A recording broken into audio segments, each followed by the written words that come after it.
One day, he was involved in a traffic accident, and when he woke up, I had been reincarnated as a genius teacher at a magic academy named Chris.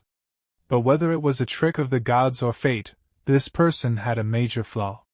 In this world where every living being except monsters can use magic, he was an illegal player, someone completely unable to use magic. There was only one way to avoid being deemed a monster and executed: to fully play the role of a lazy, but secretly talented teacher and keep fooling the gifted students around him. However, maybe he played the role too well. At the beginning of the story we see Valdar Academy. And an announcement is made: Valdar Academy graduation representative, Michael Foxon. Michael Foxon, step forward. Michael Foxon comes forward and addresses everyone, and he says, "Hello, everyone. I'm Michael Foxon, a graduate of the second class of Valdar Academy." Then we see the protagonist of this story. He is sitting on a branch of a tree, and he is saying, "Hard to believe that the guy who used to stumble over simple greetings is standing here now. Well, from here, he just looks like a talking cotton swab or something, but really, no one else has hair that white except Michael. You've grown so much, Michael. Not that I actually taught you anything worthwhile as your homeroom teacher. Truly, there were countless events over those years. It was so hard staying in character beside the protagonist of a fantasy novel. But now I've completed the main quest. Goodbye to 3 years of over-the-top character settings. Now begins my long-awaited slow life." Then Michael Foxon says, "But I owe it all to someone worthy of being called a true mentor, Professor Chris." By the way, the name of the protagonist is Chris Doton. And Michael Foxon has just taken the name of that person, due to which he gets shocked, and he says, "Why is my name coming up?" And Michael Foxon further says, "If I hadn't met you, I wouldn't be who I am today. Thank you for never giving up on me, even when I was weak and pitiful, and for guiding me. I also know you have your reasons for not being able to stay at the academy any longer. So please, give me a chance to repay you. I'll follow you for the rest of my life." Chris Doton is in great shock and says, "No, no, no. You're the protagonist. Your story is just getting started. The whole world is waiting for you. Do you have any idea how many scouts came just to recruit you?" Michael Foxon further says, "And it's not just me. All of us, my classmates, trained by your hand, we've gathered here for one purpose: to follow Chris Doton. We, all 5 of us, pledge our loyalty to Chris Doton." Chris Doton gets stunted and says, "Wait, what is this situation? How did it come to this? I'm just an ordinary, powerless person from another world who can't even cast a single spell. Did I mess up the character settings?" Chris Doton tells about his story and he says, "This all started before I ever became a teacher at Valdar Academy, right after the car accident. That day, as my consciousness faded, something suddenly appeared in front of me. A system window opened in front of him, main quest. The Earth God's wish. A new life. 2. Something. Accept quest? Yes or no?" Chris Doton is looking at the system window in surprise, and he thinks, "What the heck am I seeing? Am I really about to die?" That's what I thought, until I saw that one word. I want to live. There's no way I'm dying here. My life is just getting started. In that moment, I chose to live. Without hesitation, I pressed the button. Yes. Then his eyes open inside the novel. He wakes up in a shock. A lady is standing in front of him, who is happy that Chris Doton has woken up. Chris Doton was surprised to see the things around him, and he thinks, huh? Wait, she can't see the message window? But more importantly, when Chris Doton heard his name from that lady, he was surprised. Then that lady gives Chris Doton his ID card and says to him, "Yes, Mr. Chris Doton. Here is your ID." Chris Doton looks at his ID card and it is written in it that he is a new teacher. His name is Chris Doton and he is also a teacher of Valdar Academy. And he says, "New teacher at Valdar Academy? Wait, this isn't even Japanese. Why can I read it? Today was supposed to be your first day. The entrance ceremony has already ended, but since it was a train accident, the Academy will understand." Train accident. Then he says to the lady, "Excuse me, could I borrow a mirror?" Then the system window opens in front of him. Main quest: the Earth Gods wish 1-1. Welcome. You have been reincarnated as Chris Doton, a new teacher at Valdar Academy. You will spend the next 3 years completing quests as Chris Doton. Chris Doton thinks, I've been reincarnated. No wonder those cheesy isekai lines felt natural. And Valdar Academy, that's from the fantasy novel I used to read for fun. The Strongest Demon King Hero, the story of a weak protagonist who awakens as a demon bloodline heir, sweeping aside all enemies with cheat abilities, and ends with world domination and a harem. Classic. But that was a while ago. I don't even remember how many chapters one read. Also, who the heck is Chris Doton? Chris Doton is looking at the system window. A teacher must have disciples. Reach the front gate of Valdar Academy within the time limit. Reward: map of Valdar Academy, April 1st, remaining time, midnight. Penalty: death. Chris Doton gets a huge shock when he sees the penalty. And he punches the system window and says, "Penalty: death? I just died, and now you're saying I'll die again if I fail." The lady is shocked as she could not see the system window. Also, she cannot understand Chris Doton's problem, and she says, "Mr. Chris, you need rest." Wait, who are you yelling at? Next day, Chris Doton leaves for the academy, and he is mumbling on the way, and he says, "I forced her to discharge me early, but I'm still kinda sore. Also, starting out as a new teacher with barely any money sucks. Half my savings vanished at that clinic. So far, all I've figured out is that the currency is gold, and the academy is a half-day's walk from here. Also, who is Chris, really? Still, I've always wanted to try this." Status window open. And Chris Doton starts looking at his status. Fame, 0/shut-in mage, magic, S/human magic crystal, strength, F/good condition, agility, F/like a snail, defense, F/like a wet sheet of paper. Skill: illegal players cannot use skills. Chris Doton gets a little surprised and says, "What? 3 Fs and I can't use any skills? Okay, stats are one thing, but I can't use magic? And illegal? Did I reincarnate through a pirated version or something? This is bad. Really bad. In this world setting, the only beings who can't use magic are monsters. And I'm supposed to be a teacher at the continent's top academy? This isn't just bad, it's a death sentence. Maybe I should run away? At this rate, my last words are gonna be, can't use magic, but I swear I'm not a monster." But Chris Doton looks at the remaining time, which is just 23 hours 52 minutes and 48 seconds remaining. And so he says, I get it. Arg, I don't have time for this.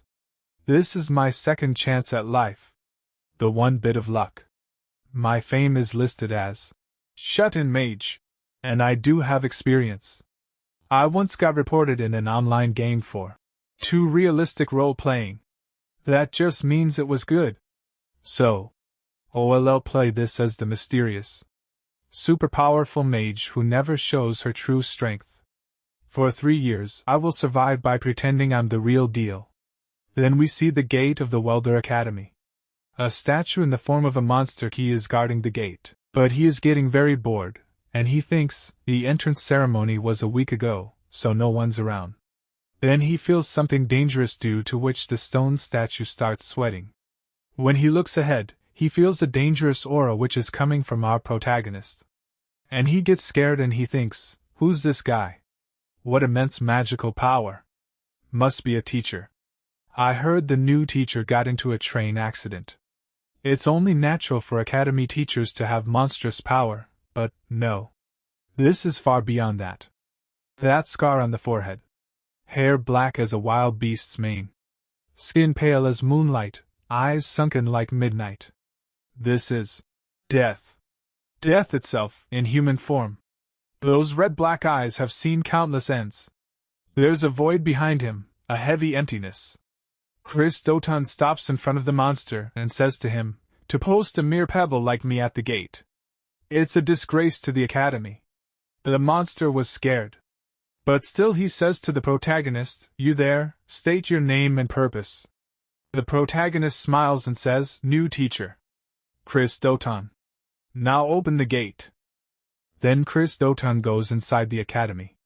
But he was very scared inside.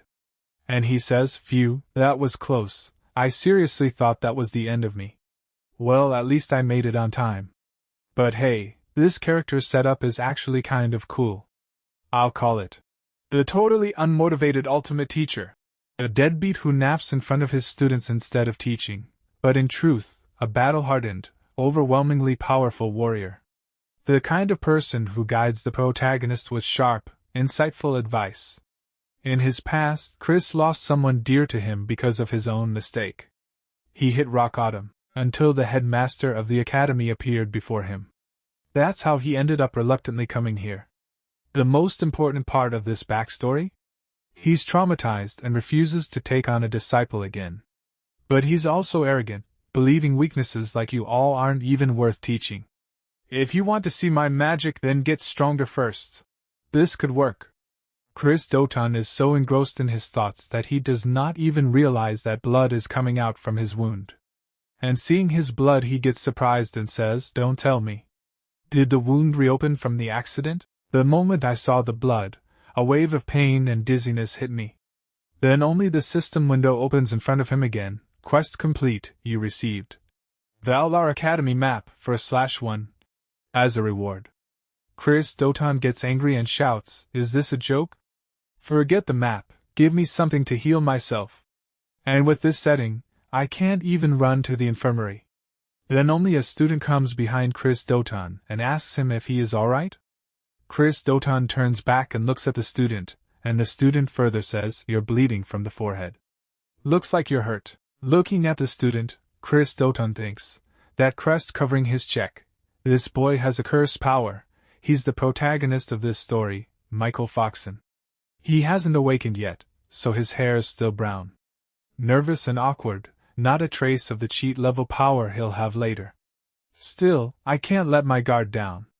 Stick to the plan. Be the totally unmotivated ultimate teacher.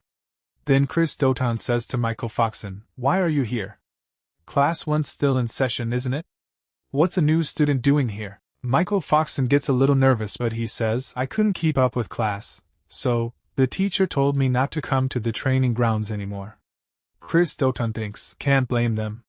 Right now, all Michael can probably manage is a basic fireball. The gap in skill between him and the others is obvious. Still, there's no excuse for a teacher to treat a student like that. Chris Doton says, "What a jerk." Michael Foxon gets scared after hearing this. He thinks that the protagonist used all this for him. So, his eyes get moist, and he says sorry to Chris Doton. But Chris Doton is shocked and he thinks, "Whoa, I wasn't even talking to you. Wait, are you crying?" Then Chris Doton says to him, "Ugh, this is a hassle. What class are you in?" At the same time he thinks, this is bad, I need to get him back to his classroom, fast. Then again the system window opens in front of him. Main quest. The Earth Gods wish 2-1. Today is your thrilling first day. As the new homeroom teacher for Class X, reach the classroom on time and conduct your first lesson. Reward, Valar Academy map, for halves, monkey keychain penalty. Death time remaining, 9 minutes and 48 seconds. Chris Doton thinks, even with a map, it's not like I know where to go. And based on everything so far, this has got to be my class. Michael Foxon fearfully says, "I am in Class X. Please spare my life." Chris Doton says to him, "Lead the way." And Michael Foxon fearfully says yes. And Chris Doton looks at him with sharp eyes and he says, "Did I stutter? I said lead the way." And now Michael Foxon gets very scared. After some time, Chris Doton has lifted Michael Foxon in his lap and he is taking him to Class 5. Then he reaches the class and puts Michael Foxon down. Michael Foxon is very scared. And there are 2 students in front of him, and they both say, "Whoa, Michael, don't freak out. Could you enter a room quietly for once? Geez, always trying to stand out. Just sit already." Just then Chris Doton enters the class. And then all the students feel something weird and everyone becomes silent. It seems as if silence has taken over the whole classroom. Then the protagonist goes to the front desk and he says to everyone that every last one of them is trash. This is the bunch I have to teach and guide? Valdar, have you lost your mind? Then the students start talking. Wait. Valdar? Is that the name of the headmaster? Anyway, who is that guy? He's bleeding from his head.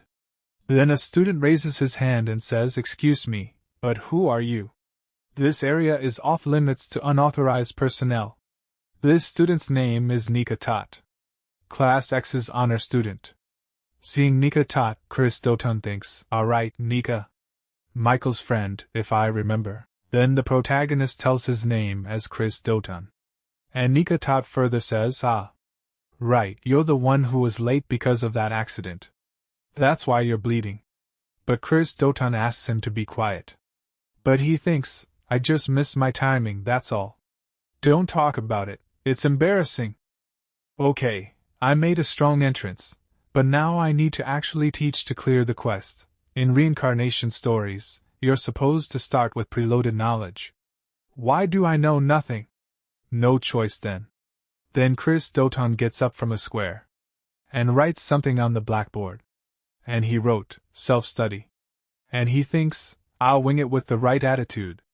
Michael Foxon gets surprised when he sees that Chris Doton is telling them that now they will have to do self-study. And Chris Doton lies down comfortably on the chair and he starts sleeping. At the same time he thinks, "This is so pathetic it's embarrassing, but this is when I have to be bold. Act like you aren't even worth explaining things to." Some students say, "Did he just fall asleep right there? He really went with self-study on the first day. That's insane." Chris Doton totally agrees. "Is this even going to count as a lesson?" Just then a girl stands up and shouts, "Mr. Chris, if this is a joke, please stop. This is in terrible taste. You didn't even show up at the entrance ceremony. How dare you insult the sacred education of Valdar Academy?" On hearing the girl's voice, Chris Doton understands that her name is Angelina, who is a possible heroine candidate. And Chris Doton thinks, Angelina Sharif, one of the heroine candidates. They called her the Ice Princess, if I recall. And on the surface, she's a duke's daughter. On the surface, anyway. Most of the students here are nobles. Still, I get it. This must be unbearable for her. It might cause problems later, but as Chris right now, this is all I can say. I know about Angelina's tragic past. It stings a little. But, then Chris Doton tells Angelina in a stern voice, "If you're unhappy, then leave." And Angelina gets shocked on hearing this. And Chris Doton further says, "You didn't hear me? I said if you're not satisfied, then get lost, Angelina Sharif." But Chris Doton thinks, "I'm so sorry, Angelina." But Angelina says to Chris Doton, "What did you just say?" So Chris Doton says, "Don't make me repeat myself. If you don't like my class, get out." But he thinks, "Sorry, Angelina.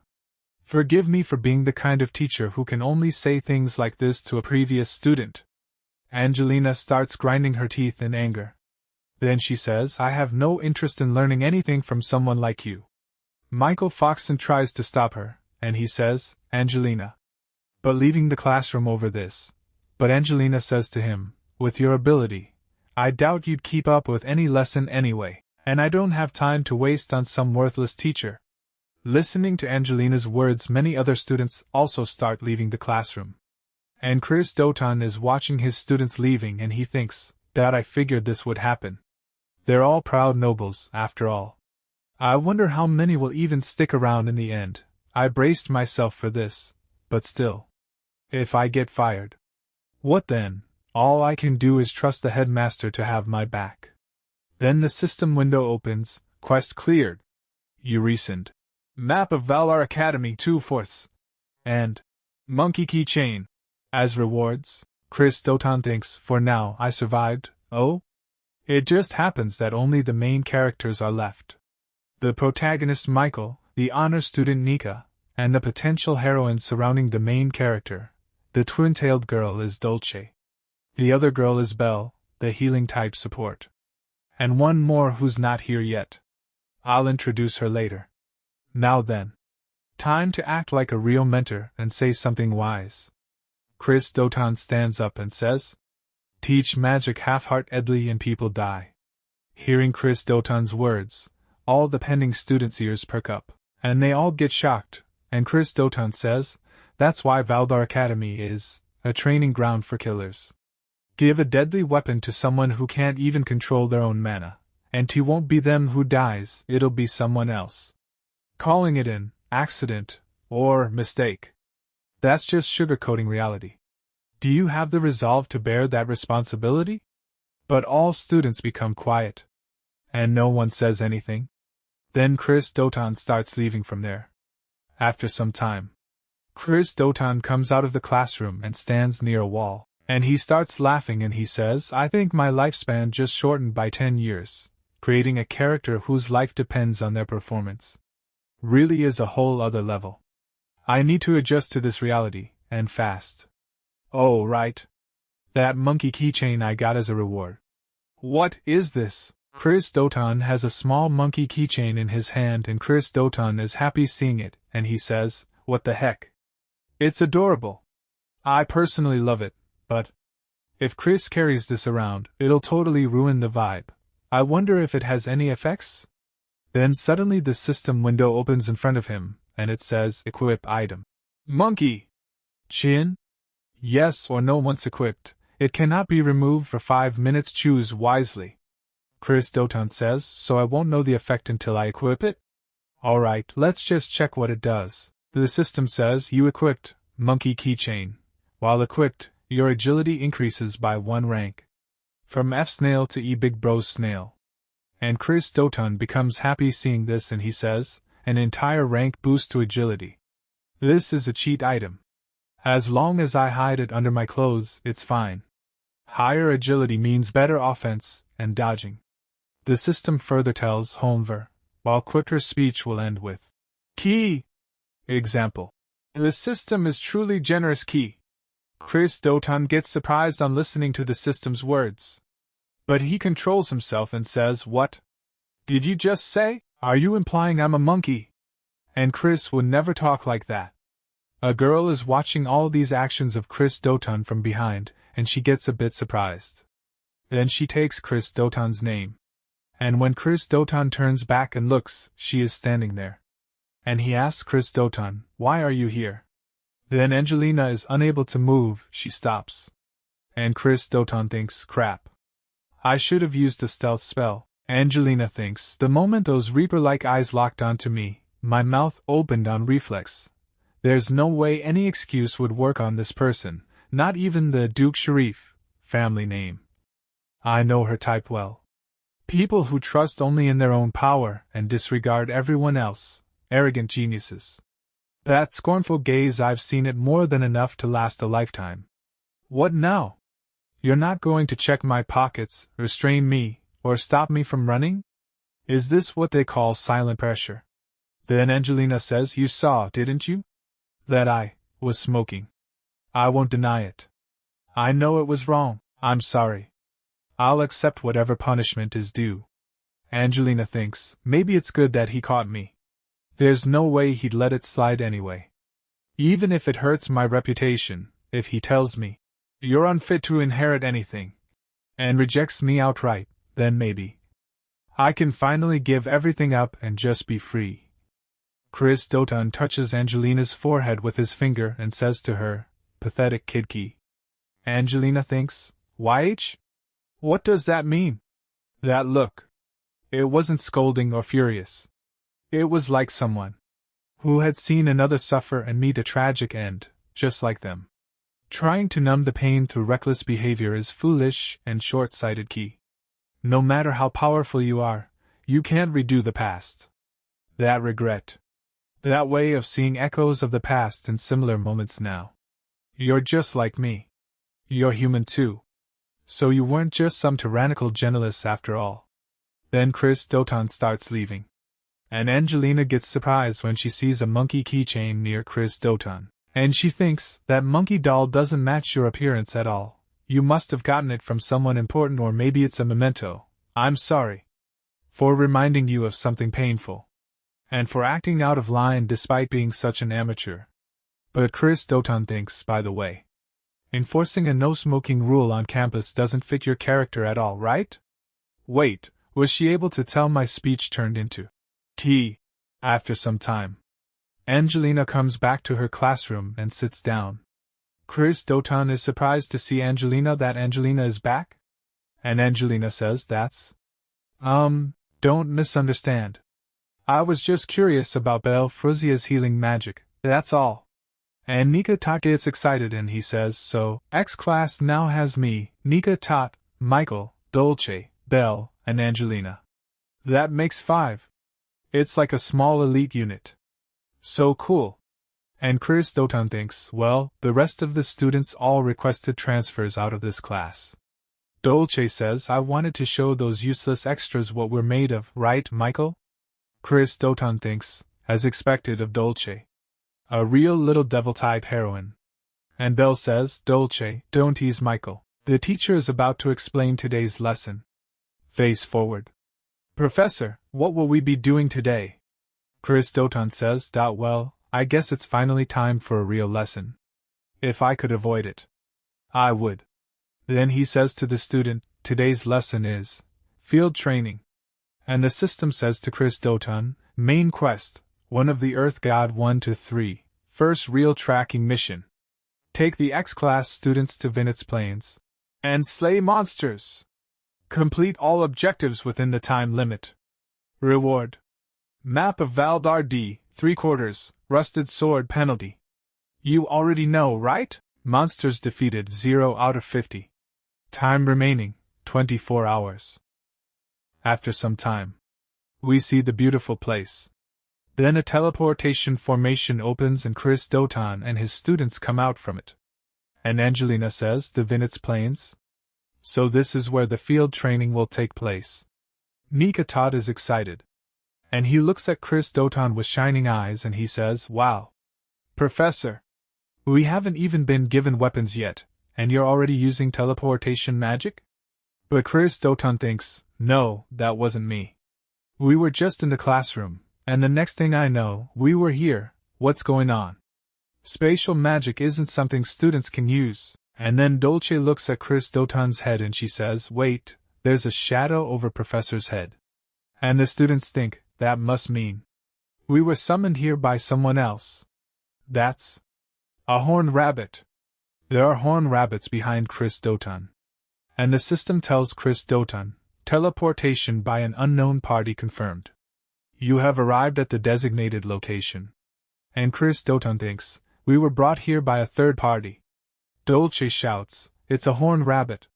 Angelina says, Professor, there's a boss monster right behind you. Chris Doton looks back in fear and thinks, am I going to die? And the system tells Chris Doton that the remaining time is 23 hours 59 minutes and 59 seconds left. Until now he had not hunted even one of the 50 monsters. And there are 2 dangerous monsters in front of Chris Doton, as well as the boss monster. And Chris Doton thinks, get a grip. Right now, I'm Chris Doton. What would he do in this situation? To him, this kind of thing wouldn't even count as playtime. He'd probably use it as a chance to test the students. Then Chris Doton shouts and says to the students, you fools. Have you already forgotten why we're here? Angelina says, what? You can't be serious. You expect us to train in this situation? Do you even know what's behind us? But Nika Tot is excited and says, get it now. Angelina. That must mean Professor will handle the boss himself. We just have to take care of the smaller ones. Chris Doton gets happy and thinks, what a model student. He just saved my character with that perfect interpretation. Dolce says, that's so we're just on minion clean-a-do? And Angelina looks at Chris Doton with scared eyes but she says, that I understand. You must have a plan. I believe you wouldn't knowingly put us in danger. And Angelina takes out her spear and stands in a fighting posture. And she moves forward and starts attacking the monster. And seeing this, Belle says, leave support to me. If anyone gets hurt, I'll heal you right away. Michael Foxon starts gathering fire in his hands to use his fire magic. Chris Doton is happy to see Michael Foxon's fire magic and he thinks, "Great job, everyone." As expected of the story's main cast and their companions. This is going smoothly. Slowly, all the students together start killing the monsters and slowly the number of monsters killed is increasing. But then the monster's saliva drops on Chris Doton's shoulder, feeling which Chris Doton is shocked. When he turns back, there is a three-horned rabbit in front of him and Chris Doton gets a little scared after seeing it, and he thinks, right, I forgot that guy was here. Honestly, I'd rather pass out before I even feel the pain. No, it's too soon to give up. Even if I get eaten, there's still a chance I survive. If I fail this quest, I'll definitely die, so it's smarter to choose the first option instead. Then Michael Foxon sees that Chris Doton has been attacked by Boss Monster and eaten. And seeing this, Michael Foxon gets a big shock and he starts running to save Chris Doton. But he thinks, right before my eyes someone died. Again. Is it because I'm weak? Because I'm a failure? Who can't even defeat a single monster? Is this my fault? Just then Belle goes and stops Chris Doton. And tries to make him understand. But Michael Foxon says, "Let go of me, Belle. Professor's still over there." But Belle says it's already too late. Professor sacrificed himself for us. Monsters that size get sluggish once they're full. But Michael Foxon says, "No. You're wrong. Belle, you're good at healing magic, right? With your power, maybe we can still save him." But Belle says, "I'm sorry, Michael." And Michael Foxon starts remembering his old memories when he had stopped Chris Doton. And he had told him, I know I have no right to say this. Booty want to be stronger. I want to be strong enough to take on all responsibility on my own. If I can do that, I'll do whatever it takes. Michael Foxon thinks, he's going to laugh at me again, right? Then Chris Doton smiles and he had told Michael Foxon at that time, "You will become strong, Michael." Michael Foxon remembers all these things and says, "He was the only one who ever said that to me. No one else ever believed in." Dolce shouts, "Let's just fight our way out of here ourselves. It'd be faster than waiting around." And Michael Foxon thinks, "That's why I want to give everything I have today. People like all of you are what it means to be strong. I'm just a burden. I should have been the one eaten instead." Michael Foxon is lost in his own thoughts, and is not listening to Belle's words. Tears are falling from his eyes and he is thinking, it wasn't Professor or Mom who should have died. Then the demon inside him says, "It should have been. You want power, don't you, Michael? Then take my hand. Let us become one." It was me. And the demon inside Michael Foxon was about to control Michael Foxon's intellect. Then Michael Foxon stops, and he hears someone's voice. And someone says, "Everyone stop." And the protagonist appears in front of them, covered in blood. He has killed the boss monster and asks, "Why are you running? Can't you see the monsters still swarming around us?" Chris Doton and his students have killed 27 out of 50 monsters so far. The quest is already half completed. Nika gets happy to see Chris alive and says, as expected, "Professor? You're alive. Did you let yourself get eaten on purpose to attack from the inside?" Chris thought, "No way. Thanks for interpreting it like that, though." Then he said, "You're noisy. I told you today was your field training, did not I? You forgot your objective and tried to run away." On listening to Chris's words, Nika again goes ahead to fight with the rabbit monster, and he says, "I'm sorry. I'll return to training right away." Belle tells him, "Nika-san, it's dangerous to go back alone." Then Dolce says, "Professor, even if those idiots manage to get through that, my eyes won't miss a thing, you know. I'll find out what you're plotting sooner or later, so look forward to it, okay?" On listening to Dolce's words, Chris thought, "Yep. This kid is definitely my top threat. Scary. Scary. I wish I could switch classes." Seeing Chris safe and sound, Michael and Angelina have tears in their eyes. But Chris is a little confused as to why they are getting so emotional. Anyway, seeing them both, Chris thought, are they crying because of me? What kind of protagonist is this girl, and she still hasn't fully awakened? Angelina said honestly. Was it really necessary to go that far? Even after you were eaten, we kept fighting without giving up. I thought this was a kind of test. But if you had the power to defeat it in one hit, you should have done it from the start. That was way too dangerous for just a performance. Chris thought, what should I do? They're misunderstanding everything, but I don't really feel like explaining. Because, by eating me, who possessed S-rank magic power, that monster, its stomach just burst from overeating. Then he said to both of them, I believe I said if you're unhappy with my methods, then leave. Also he thought, anyway, let's calm them down and get them back to training. Angelina said, I doubt we'll never make the same mistake again. Michael said crying, I am sorry. Please don't abandon me, Professor. Chris thought, I'm kinda feeling guilty now. Chris said, then you all get going too. At the same time he thought, I really do want to explain everything properly. But, every living being in this world possesses magic power. Among them, monsters are born with relatively little magic power, so they have no choice but to absorb it from other life forms. The human species in particular, which holds overwhelming amounts of magic power, is often targeted by monsters. Magic power, as human magic crystal. However, all I have is an overwhelming amount of magic power. In other words, to them, I'm the ultimate dish, premium foie gras topped with caviar. But what happens if you try to stuff a watermelon into a small plastic bag? Magic power that exceeds capacity can't be absorbed and just bursts the container. Well, I didn't really think it would go that smooth.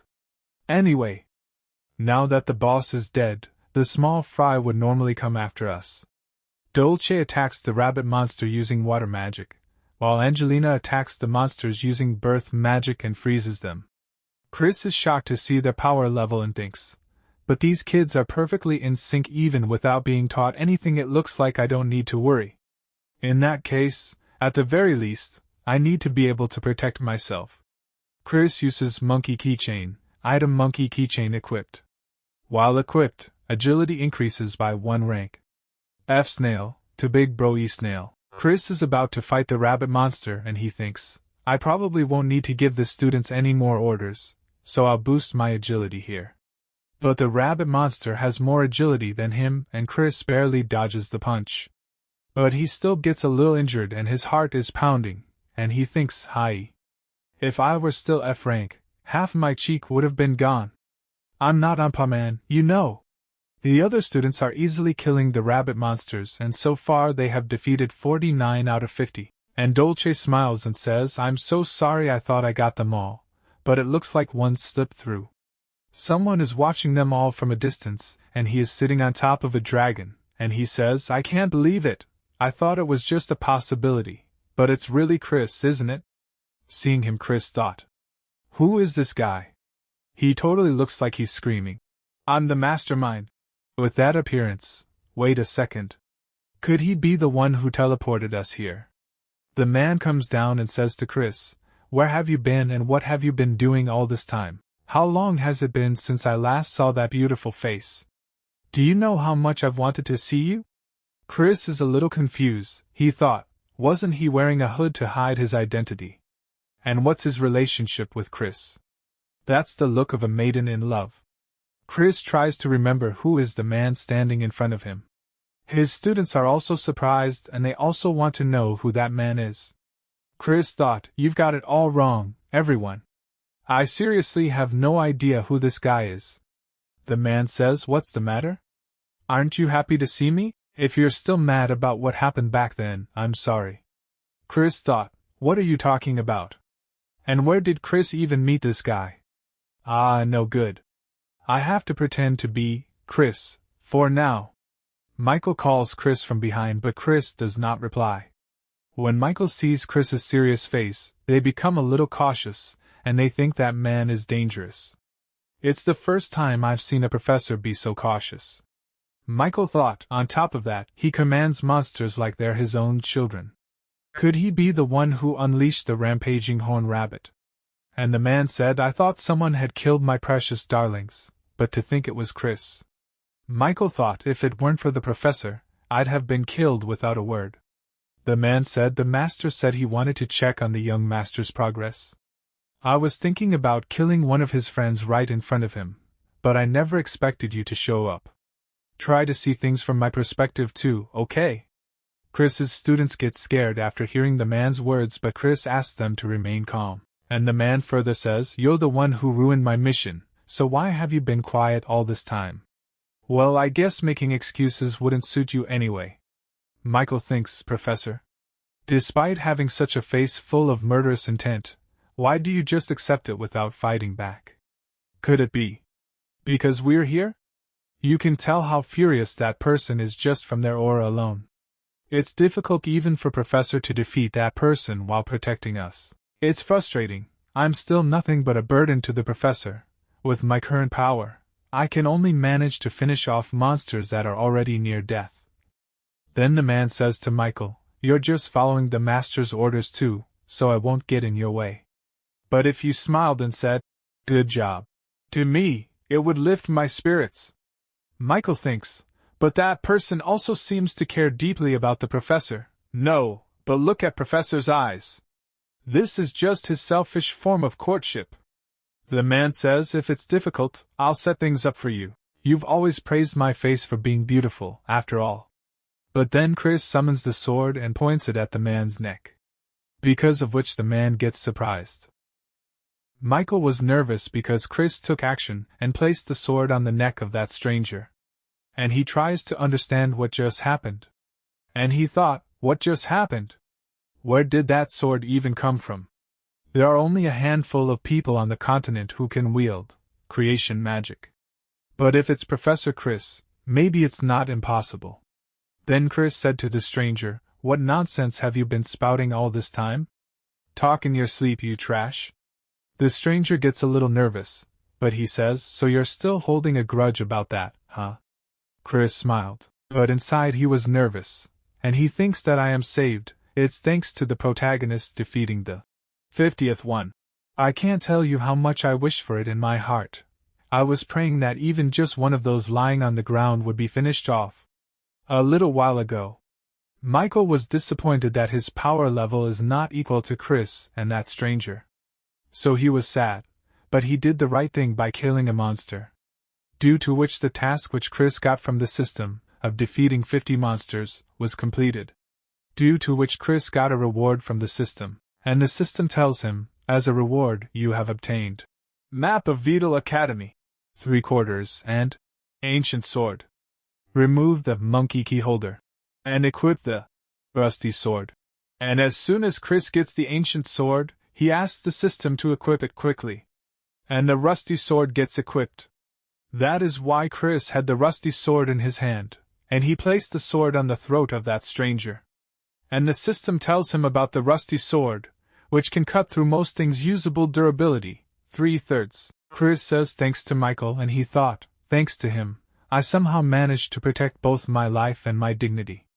Well done, Michael. Then the stranger said to Chris, "Doesn't seem like you're in the mood to talk today, so I'll come back another time. If you ever need help, you can always contact me through the master." But Chris said to him in harsh words, "If you don't want your mouth torn open, then disappear already." But he thought, I'm really glad you quietly backed off. Then the stranger goes away from there. After he left, Michael looked at the students, and all the students were scared. Dolce said, "Man, I seriously couldn't even breathe. I ran out of mana." Michael asked if she is okay, but Chris does not answer him. He tells Angelina, "Send a messenger to the Angelina Academy. Tell them we need a carriage for our return." Angelina said, "Understood. In that case, I wish we had called for reinforcements sooner." But Dolce said, if only the teacher used spatial magic, it would have been over in a flash. Chris did not answer Dolce's question. Instead, Michael said, "Miss Dolce is just tired, and maybe she wants some time to think about things." Hearing Michael's answer, tears came in Chris's eyes, and he thought, I'm really glad you were here today, Michael. Then, all members of Class X returned safely. The next day, Chris is completing his daily routine, but he thought, starting off hard, What kind of life has Chris lived up to now? I thought about it on the way back. That bandaged guy is probably the character named Maria. But there aren't many who can create chimeras or control monsters. There was no visual description of them in the original story, being followed by someone that obviously shady. I can only sense trouble coming. What Chris had thought happens exactly like that. There is a man in front of him, seeing whom Chris is confused. By the way, this character's name is Eugene, who is the homeroom teacher of Class Y. And he said hello to Chris and said, "You haven't had lunch yet, right? I did not see you in the cafeteria." Chris thought, looking at Eugene, all right. Him too. What happened during this field training was so abnormal that the students of Class X were summoned immediately by the principal. However, for some reason, the principal's decision was to reinforce the defense magic circle and to impose a gag order regarding the incident. And also, one person was assigned to monitor me. It's this narrow-eyed teacher. The principal probably realized the person who approached me was part of the Demon Lord's army. And since there's a chance I'm colluding with them, he assigned this guy to watch me. Over a decade ago, the Demon King was defeated by the Holy Emperor and is believed to have vanished from this world. But just like in every fantasy cliché, he's been lurking in the shadows, scheming his resurrection. The protagonist holds himself back and takes revenge on them. That's the premise behind the strongest Demon King hero in this story. I'm in a tricky position, caught between the principal, who's on the Holy Emperor's side, and the Demon Lord's army. If I get on this guy's radar, I'm seriously screwed. Eugene asked Chris, "What do you say? Want to have lunch together?" But Chris said, "You've been babbling nonstop. You're such an eyesore, so disappear already." Eugene said, "I see. Was my voice too loud? Then, how about this volume? I actually get told a lot that I have a nice voice." Seeing Eugene's weird antics, Chris gets very angry inside, but he controls his anger and thinks, "Ha! Is this guy a pervert too? Everyone around me likes this or what?" And Chris said to Eugene in harsh words, "I said shut that mouth of yours." But Eugene laughed at Chris's words and said, "Well, that would be difficult." "Well, that would be but if you were to cover them with your own hands, teacher." Chris said, "Shove your own fist in your mouth." Then Chris gets a new quest by the system. Wish of the Earth God 1-4, building relationships with fellow teachers is also important. Try inviting a fellow teacher to hold a joint class. Rewards 1. Map of Vital Academy for 4ths 2. Rotten Mandragora route, *, if you fail, you die. Remaining time, 48 hours. Chris thought, they're not even trying to hide their malice anymore. Do it or die is basically the default now. At this point, I have no choice but to use this guy. He's the homeroom teacher of neighboring Class Y. He has the most students who transferred from Class X. But how am I supposed to bring up something like that while staying in character? It's not like I'm a tsundere character. No, wait. The quest says to hold a joint class, but it doesn't say we have to become friends. In that case, there's no need to force myself to act nice. Then Chris said to Eugene with a serious face, "Hey you. Because of you, I wasted 5 whole minutes of my time. I'd love to make you pay for that right now, but may my master come to love many more things. If that happened, that child would end up sad." Chris felt a little cringy while saying all this and thought, ugh. Even though I made this backstory myself, it's so painfully cringy. Chris continued and said, "If you want to get close to me that badly, let's have a match. The trash you were teaching and the scum I raised. We'll see who is better." At the same time he thought, of course he wouldn't refuse. The principal ordered him to approach me and to extract information that altered all. Eugene asked, "Do you mean a match between our students?" Chris said, "If I win, don't ever show your face in front of me again." Eugene thought for a while and then said yes. And smilingly said, "You come up with surprisingly fun ideas. Then if I win, will you treat me to a meal?" Chris thought, why is he so obsessed with food? It's such a mystery. Then he said, "There's no chance you'll win?" Eugene said, "Well, fine. It sounds fun. So, when should we do it?" Then Chris says, "Tomorrow afternoon."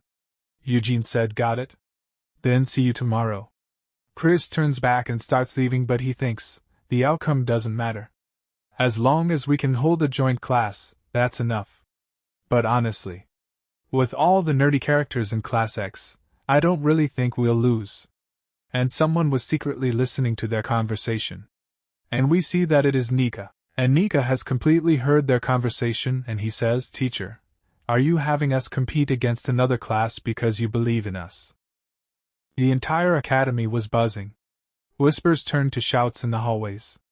"Have you heard the news? Class X and Class Y are going head-to-head. Let's go check it out." Wait, wasn't Class X the one where half the students tried to quit on the first day? Yeah.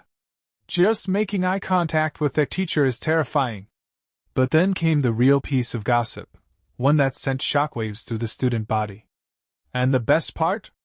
It's not just about bragging rights.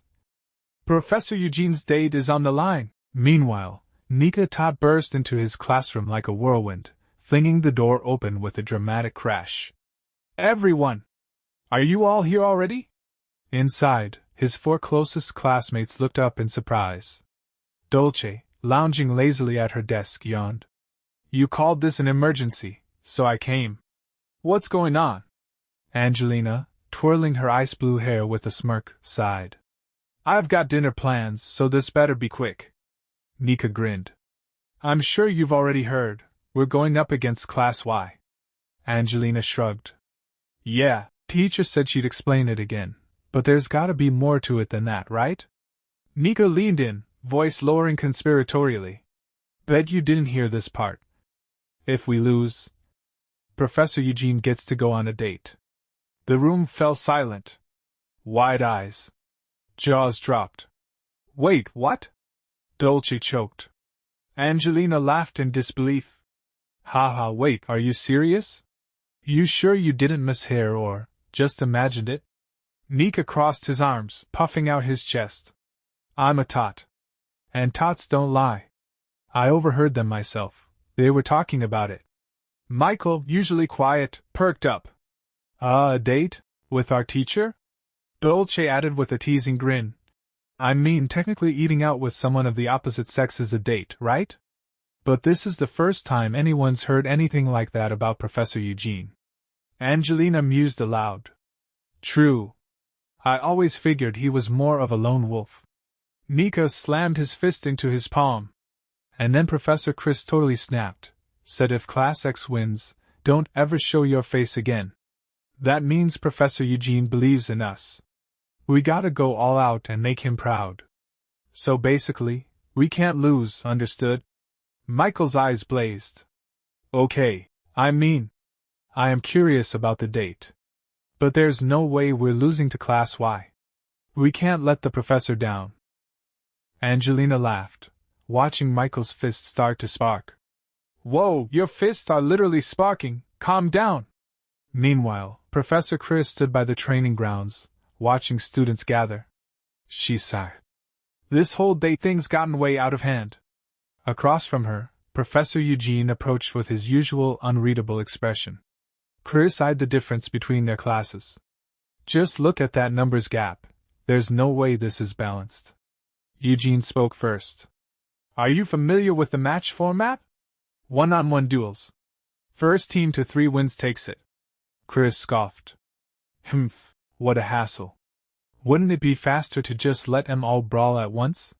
Eugene shook his head. It's too early to teach them team battles. Chris raised a brow. Oh? My students already pulled off combo attacks without blinking. That main character buff is ridiculous. Now then, choose your first fighter. Chris didn't hesitate.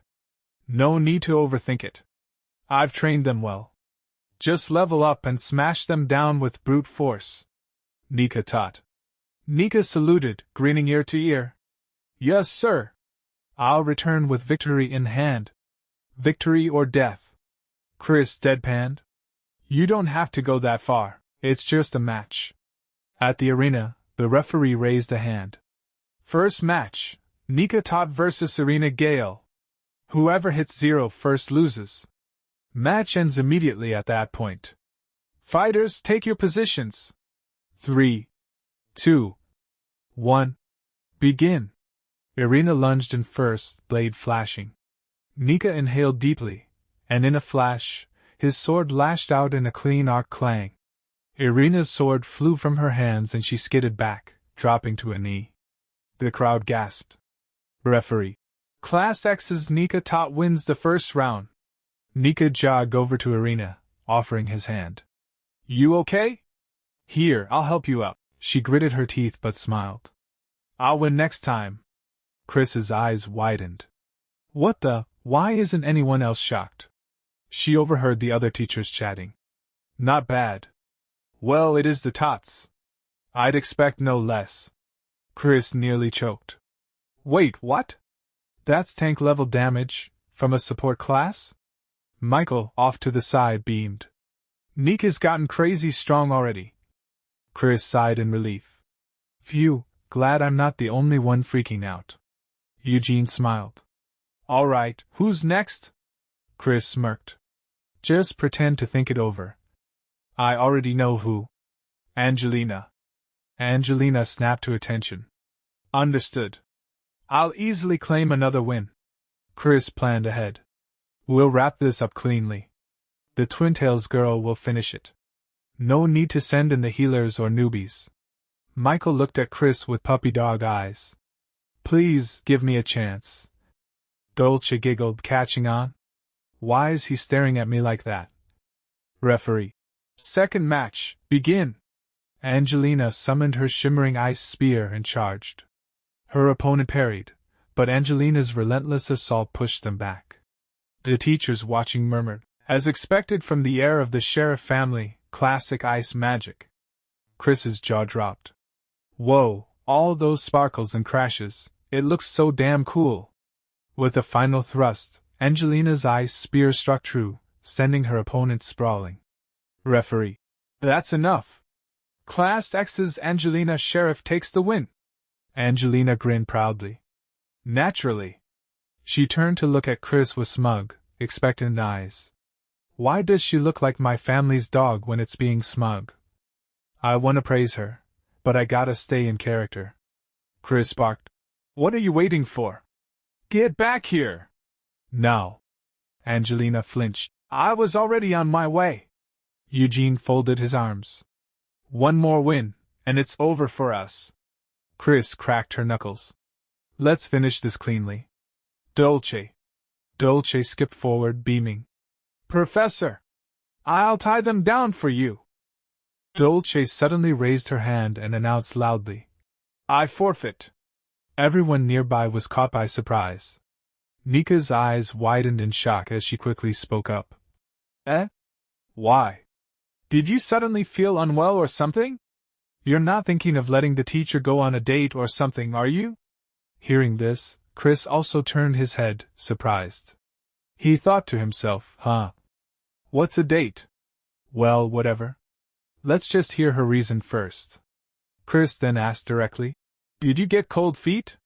But Dolce shook her head with a carefree grin. Nah, it's not like that. I just thought it would be unfair. I mean, it's against the rules for me to participate in a one-on-one match, right? Chris furrowed his brow slightly, his mind spinning.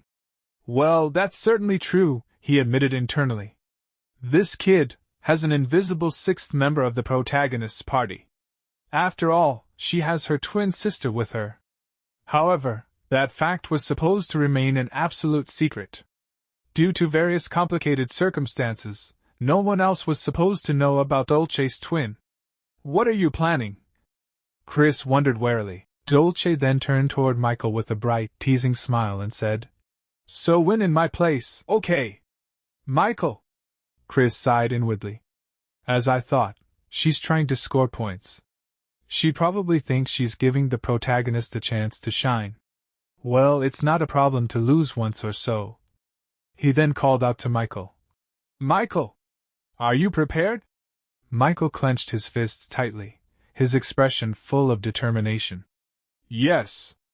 I'll give it my all and definitely secure victory. Well, it's just a match between students, Chris thought, somewhat reassured.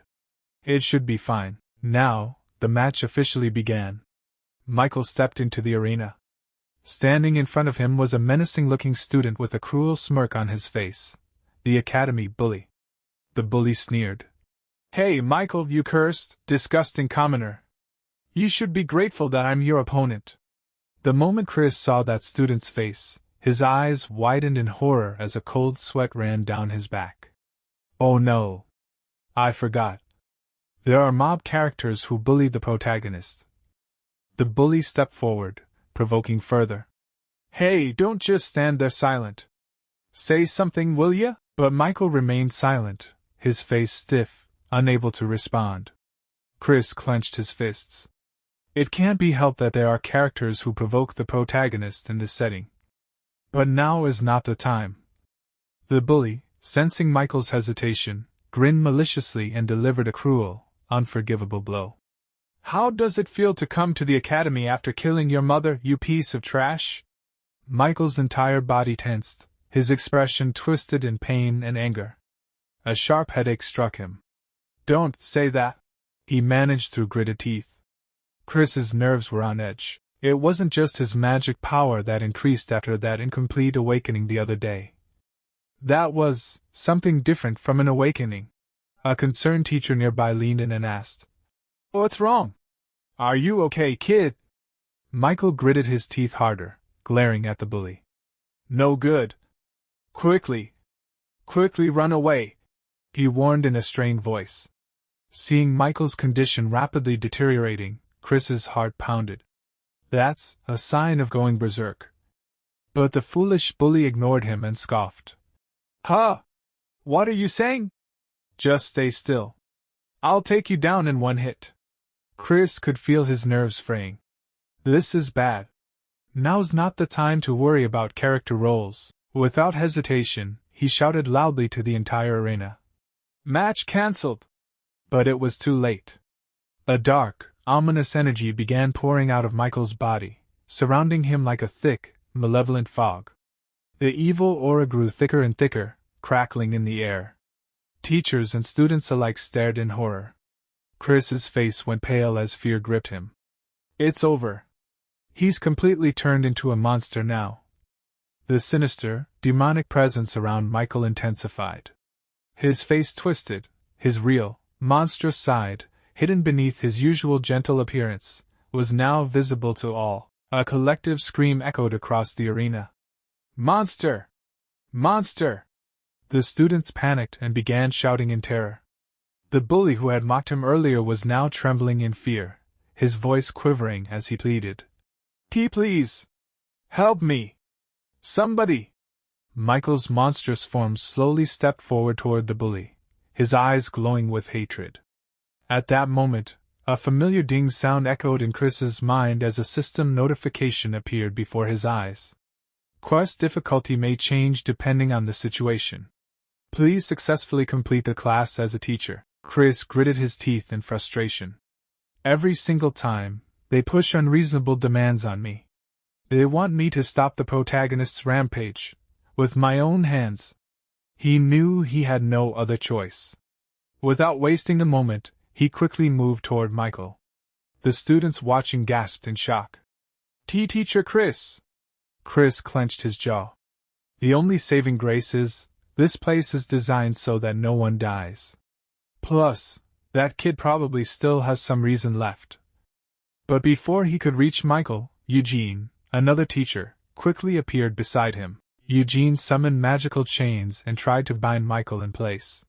The glowing chains wrapped around Michael's monstrous form, but in an instant, he tore through them with frightening ease and sent Eugene flying backwards. The crowd screamed in terror.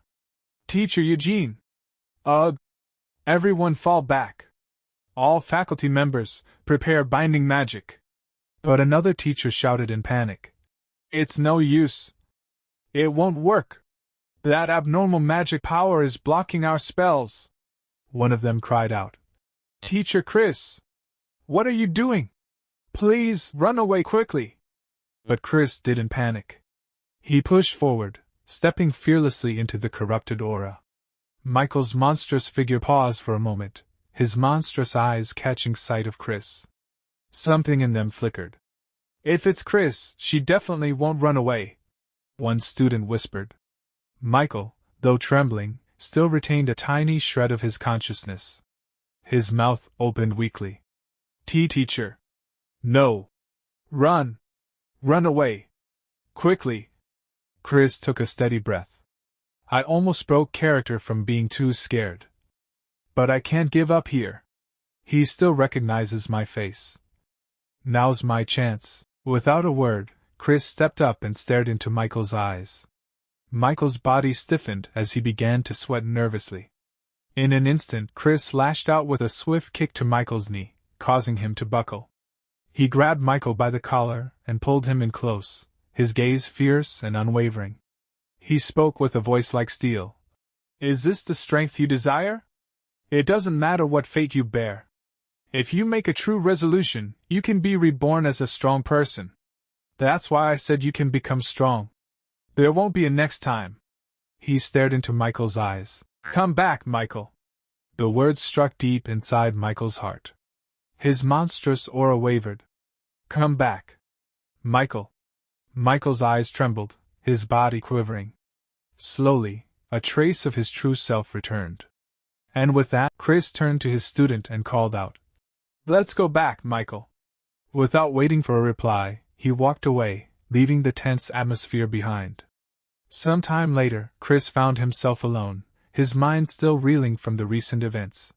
Suddenly, a sharp pain coursed through his body, and he winced, clutching his side. Ow! That hurt! He groaned, his voice tight with pain. I'm gonna die! That's totally right? Just then, a familiar chime sounded, and a translucent system window shimmered into existence before him. Quest completed. You received the Dalua Academy map for 4th's Rotten Mandragora route. The map has been updated. Location detection feature unlocked.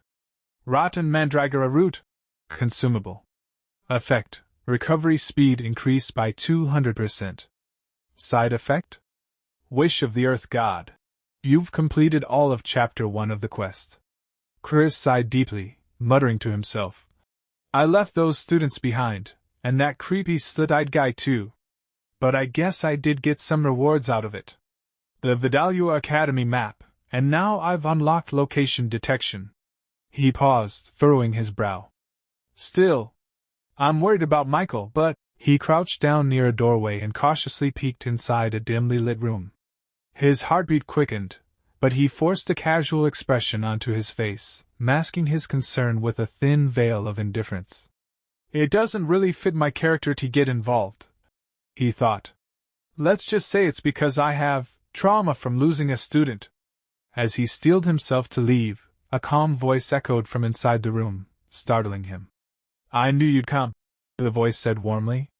You really are a kind person. Please come in. Chris's eyes widened, recognizing the voice. He stepped inside, where Eugene awaited him with a faint smile. That was a reckless move, Chris scolded, his voice sharp, though not entirely devoid of concern. Eugene let out a short laugh. Ah, so you noticed? He replied, a glimmer of amusement in his eyes. Chris's gaze narrowed as a memory surfaced. Come to think of it, when he jumped in earlier, he didn't cast any defensive magic, did he? Did he really go in with just his body? Is he seriously that dumb? Eugene, as if sensing his thoughts, shrugged nonchalantly. I was confident I wouldn't die, and if it let me earn a favor from you, it was a small price to pay. So, about our bet. Eugene continued, his grin widening. Technically, Class X has more wins. Chris shot him a deadpan stare. Obviously you lose. Eugene feigned contemplation for a moment, then burst into laughter. Then how about this? I'll treat you to celebrate your win, Professor. Chris folded his arms. Aren't you forgetting the conditions of the bet? Eugene winked. Well, I hit my head, so I might have forgotten. With a scoff of disbelief, Chris turned to leave. I'm done with you. Behind him, Eugene called out cheerfully. It's a personal invitation, so contact me anytime. Once outside, Chris let out a long, exhausted sigh. What the hell is going on? Was this a dating sim or something? How did it come to this? Before he could gather his thoughts, the system window popped up again with a crisp chime. From Chapter 2 onward, the route will branch based on player choices. Tap a choice to view route details. Route 1, Demon King. Route 2, Holy Emperor. Route 3, none of the choices. Chris squinted at the screen. What kind of choices are these? And why is there a tiny heart icon on the side? He tapped the explanation button. Demon King Route. You've infiltrated Vidalia Academy as a spy for the Demon King. Your mission is to recruit Michael Foxon to the Demon King's side and conquer the world. Characters on the Demon King's side will be friendly. Characters on the Holy Emperor's side will be hostile. Chris grimaced. Turning the protagonist into a demon army member, huh? He switched to the next explanation. Holy Emperor Route. You've betrayed the Demon King and decided to raise new talent at Vidalia Academy. Your mission is to make Michael Foxon swear loyalty to the Holy Emperor and stop the Demon King's resurrection. Characters on the Demon King's side will be hostile, characters on the Holy Emperor's side will be friendly. So you raise Michael as a Holy Knight instead, Chris muttered. Then came the final option, none of the choices. Seriously? Indecisiveness gets you hated, you know? Not recommended for the incompetent. Characters on both the Demon King and Holy Emperor sides will be hostile. Chris sighed, rubbing his temples. So I have to pick a side? Well, yeah, it's safer to belong to a group if you want to survive, but if I choose the Holy Emperor route, I'll have to deal with fanatics like Maria. And if I pick the Demon King route, that perverted slit-eye will turn against me, right? I hate both of them. After a long pause, Chris jabbed his finger at the final option. Guess there's only one choice. Route selected. Good luck. No turning back now. Chris drew in a deep breath and thought to himself, I don't regret this choice. The flap of a butterfly's wings can sometimes stir up a storm. Wait, just a sec. I'm a legitimate main character, right? So why am I getting kicked out of my workplace? The next day arrived too soon. Professor Chris, a staff member called out. You're on leave starting tomorrow, right? The headmaster said you're taking a month-long break, so I'll be taking over Class X. Chris's eyes widened in disbelief. What did you say? A dreadful realization dawned on him. The reason they're suddenly forcing me on leave despite all my usual freewheeling. Holy Emperor side characters grow suspicious of you. Could this be because of the route I picked? A quick check of his status confirmed it. Route, none of the choices. Chris Doetin. Fame 10. Rumor. A suspicious person. He let out a sigh. Well, it did say people would grow suspicious, but the other routes came with way more risk. Besides, Chris is supposed to be the kind of character you can never tell what he's thinking. Didn't think I'd get kicked out though. The Demon King route is out of the question, and the wording in the Holy Emperor route, swear loyalty, bothers me. Fanatics show up in the original story too, and there's no guarantee Michael won't become one. And thanks to this damn setting, I can't even beg them to let me undo it. Let's just treat this like a nice vacation. Then, another system notification appeared before him. Wish of the Earth God. 2-1. Did you know? It's almost time for Parent Observation Day. Chris paled. That's news to me. The system continued mercilessly. The students' parents are dying to know how their tuition money is being used. As a professor living off their money, it's your duty to make Class X's Observation Day a success. On failure, 72 hours 00 minutes. Chris clutched his head in horror. You've got to be kidding me. Elementary school? I mean, can I even teach a class that's presentable? No, more importantly, right now I'm... He stared blankly ahead. Becoming a NET. A determined look crossed his face. This isn't the time to be calling it a vacation. I will return to work within 72 hours. For the sake of my survival. A while later, Chris's students were all seated in their classroom. Michael, surprised, turned to Bella and asked, Master's on leave? Bella nodded and replied, Yes, it seems a temporary master will be assigned for now. I don't know the reason though. Dolce scoffed. He probably got fed up and bailed. Honestly, he was never the kind to be tied down by teaching. I bet he just got sick of us. Angelina glared at her and scolded. Stop it. It's cowardly to badmouth someone when they're not here. Michael grinned. Saying that with a face like yours isn't very convincing, princess. Angelina's eyes welled up, on the verge of tears. What's wrong with my face? She snapped. Bella tried to ease the tension. Maybe he just needed some rest, or perhaps something unavoidable happened. At that, Nika suddenly stood up. That's right. Master took responsibility for the recent incident. As soon as Nika blurted it out, Bella smacked him on the shoulder, forcing him back into his seat. Both Angelina and Bella then glanced toward Michael, who was unnervingly quiet. His expression was heavy, and it was clear something was weighing on his mind. I knew my rampage made the master get summoned all over the place, but I thought it was all resolved with the principal's sealed order. Did the master take responsibility in my place? If a person truly resolves themselves, they can be reborn as a disciple, and yet I haven't even thanked him. Michael muttered under his breath. I have to do something. And then suddenly he shouted. Definitely, I'll bring Master back. Meanwhile, Nika came sprinting down a hallway, throwing open the door to a teacher's room. Temporary Master! It's urgent! Please convey my message to the principal, the teacher sighed. Sanai-kun? How many times have I told you, my name is... There's no time for that.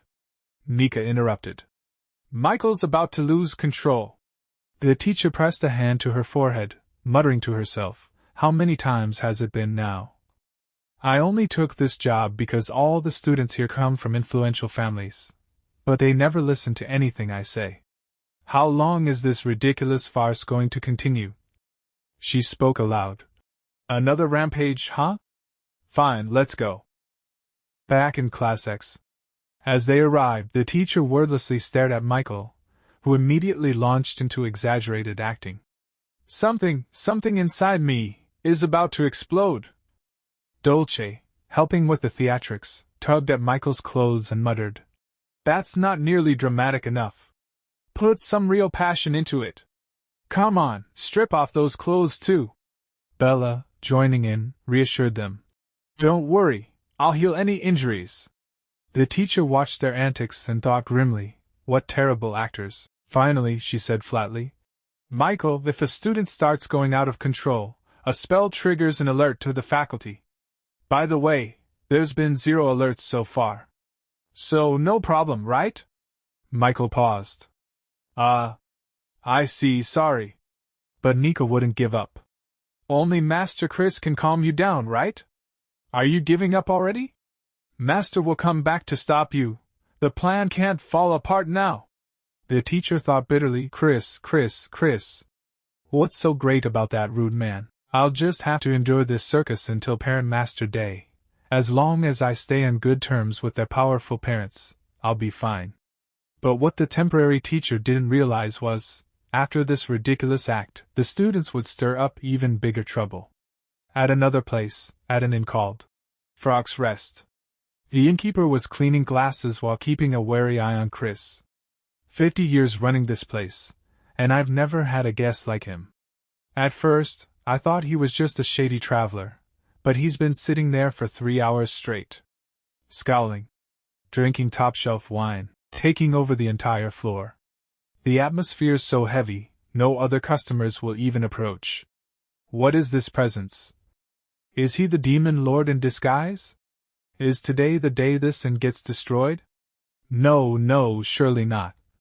Just then, another customer arrived. The innkeeper quickly welcomed him, but when he got a proper look, his face stiffened. It's Duke Sharif? Angelina's father? The innkeeper's heart pounded. And if that wasn't enough, another figure stepped in behind the Duke. It was Natasha Tot, Nika's mother. Honestly, she scolded. I told you not to take off your hood. See, you've left everyone speechless. The Duke replied calmly. Tot, I don't recall making any seductive advances. Natasha smirked. I didn't say anything about seductive advances, did I? You're well aware of how good-looking you are. The innkeeper's body trembled with fear. And before he could recover, a gruff voice cut through the room. Shouldn't getting rooms be the first priority? My head's pounding for the first time in years. The voice came from a short, red-haired man, Henry Bright, Dolce's father. Finally, someone normal-looking, the innkeeper thought with relief. Henry spoke. 3 rooms. Will 3 high-grade magic crystals be enough? I've been shut away in the magic tower for 80 years, so I'm out of touch with current rates. When the innkeeper saw the sparkling magic crystals, his jaw nearly hit the floor. T3 high-grade magic crystals, those could buy several inns. And did he just say 80 years? Oh gods, what day is it today? Just then, Natasha's gaze shifted toward the corner where Chris sat. Bright, she said cautiously. There's something I've been wondering about. She stepped forward, unsheathing her sword and pressing it to Chris's neck. Your killing intent has been leaking since earlier. Do you have business with us? The innkeeper nearly fainted from fear, and the other's attention snapped toward Chris. But Chris remained calm, sipping his wine.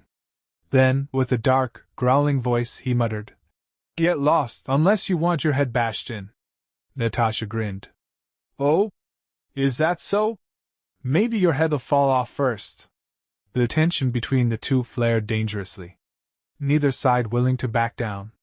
The innkeeper forced a smile and thought, I'm quitting the inn business.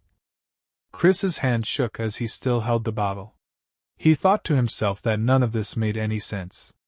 All he had done was come downstairs to escape a cockroach. He was sick of the ticking clock in his room and just wanted a quiet drink. Then came the bartender's cheerful welcome, followed by them, Sharif, Tot, and Bright. The Duke of the Knights.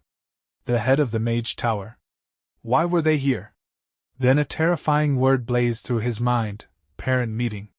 No way. His stomach twisted. This is too sudden. I'm not ready. They won't recognize me, right? He stayed in the corner, hoping to vanish into it like a roach. If he kept quiet, maybe they'd leave. But life never let him off easy. Natasha's gaze turned to him. She said his killing intent was still rising, and that his presence alone was suffocating. Chris didn't blink. He knew if he looked away, he'd be dead. This wasn't just anyone, this was Natasha Tot, the famed Red Knight, mother of an honors student, and one of the kingdom's most elite warriors. Her eyes dropped to the sword at his hip. She asked why he hadn't drawn it. Was it just for decoration? Chris panicked. When did she notice my sword? That blade could only be drawn 3 times in total. He couldn't afford to waste one now. Then it clicked, she was a knight. If he didn't strike first, she wouldn't either. Thank the gods he hadn't acted on impulse. Let's keep it simple, he told her. This wine's better than anything in the Red Kingdom. He stayed still, calculating before adding. If I draw my sword now, this entire block will be gone. Then no one will ever taste this wine again. That'd be a waste. He took a slow sip, musing that if the bartender kept charging so little for this, he'd go broke by next week. Natasha laughed. She said it was ridiculous that in a moment like this, he was actually worried about the tavern's future. Then she sheathed her blade and apologized for the intrusion, introducing herself properly as Natasha Tot, newly appointed Red Knight. Chris stared, noting how fast her tone had changed. Natasha said that correcting one's behavior wasn't weakness, that what was weak was a knight who endangered civilians under the guise of protecting them. Turning to the bartender, she said she'd buy every bottle in the place as compensation. Then she looked back at Chris and said there were things they needed to discuss. Sharif, she called. Come here. Chris didn't move. It's over, he thought. This night won't end. The 3 of them gathered around him. Sharif muttered that he'd stick to water. Natasha lifted her glass and said the liquor here tasted far better than any water in their kingdom. As night fell, Chris stared into the bottom of his glass and silently begged, Someone, please save me. Later, he lay sprawled in bed, feeling half dead. He sat up slowly, holding his head, fighting off nausea. Somehow, he had survived the night. Just as he was about to slip back to his room, Natasha stopped him. She said she knew he planned to return to the academy and told him to pack. They were leaving together. They had to move fast, she explained. It was all thanks to Duke Sharif, who, as it turned out, suffered from a devastating case of social anxiety. He had insisted on arriving before everyone else. But that wasn't the only reason. They hadn't traveled all this way just for a parent visitation day. No, it was clearly about the incident at the academy. Rumors were already spreading. A student, one who couldn't be restrained by ordinary magic, had transformed into something monstrous and attacked a teacher. This so-called open day was just a mask. What they truly wanted was to lay eyes on that monster themselves. Chris stepped out of the tavern only to find Natasha waiting for him at the edge of the path. She remarked, with a calm, almost teasing smile, that he was incredibly slow. She told him that his face looked terrible, and instructed him to take her arm. If he felt faint, she said, he should lean on her. Chris froze. Had his drunken act been too convincing? Then Duke Sharif stepped closer, and to Chris's horror, the man looked genuinely concerned for his well-being. A wave of dizziness hit him. This felt like he was being escorted. Rain began to fall in a soft drizzle. Henry called for them to pick up the pace, and Natasha, still cheerful, noted how chatting made time pass quickly. Chris gritted his teeth. He was pretty sure only she had been talking. As the academy gates came into view, something shot from the trees. Chris reacted instinctively, slipping on the wet ground. Natasha caught him effortlessly and asked if he was all right. Then, without hesitation, offered to carry him. Shouts rang out from the distance, students calling for their teacher. Chris hissed for silence, but before he could do anything, a beam of golden light sliced through the rain. Nika's longsword caught Natasha's arm mid-motion. Top family light magic, unmistakable. Chris stared, stunned. That young man, was that Nika? It couldn't be. Natasha blinked in surprise. She said she had mistaken the situation for an ambush, but judging by his reaction time, her son had grown. Nika, jaw tight and grip firm on his blade, demanded to know why his mother was abducting his teacher. Chris remained perfectly still, Natasha's arms still around him. This was it. His cover was completely blown. He must have assumed he'd been kidnapped. And worse, it seemed he wasn't the only one who had snuck onto campus early. The students ran toward him, shouting that it really was him, their teacher, Chris. Angelina's voice broke with relief as she said she'd always believed he hadn't been kidnapped. Chris sighed. As suspected, they clearly jumped the wall to get inside. He crossed his arms, tone sharp, and demanded an explanation. His eyes landed on Michael, who recoiled at the sound of his name. The boy clutched his collar tightly, eyes burning red as he cried out for his teacher. Rain streaked down the stone path as Michael stammered that he thought the professor had abandoned them. That was why they'd come, to apologize, to say thank you, to see him one last time.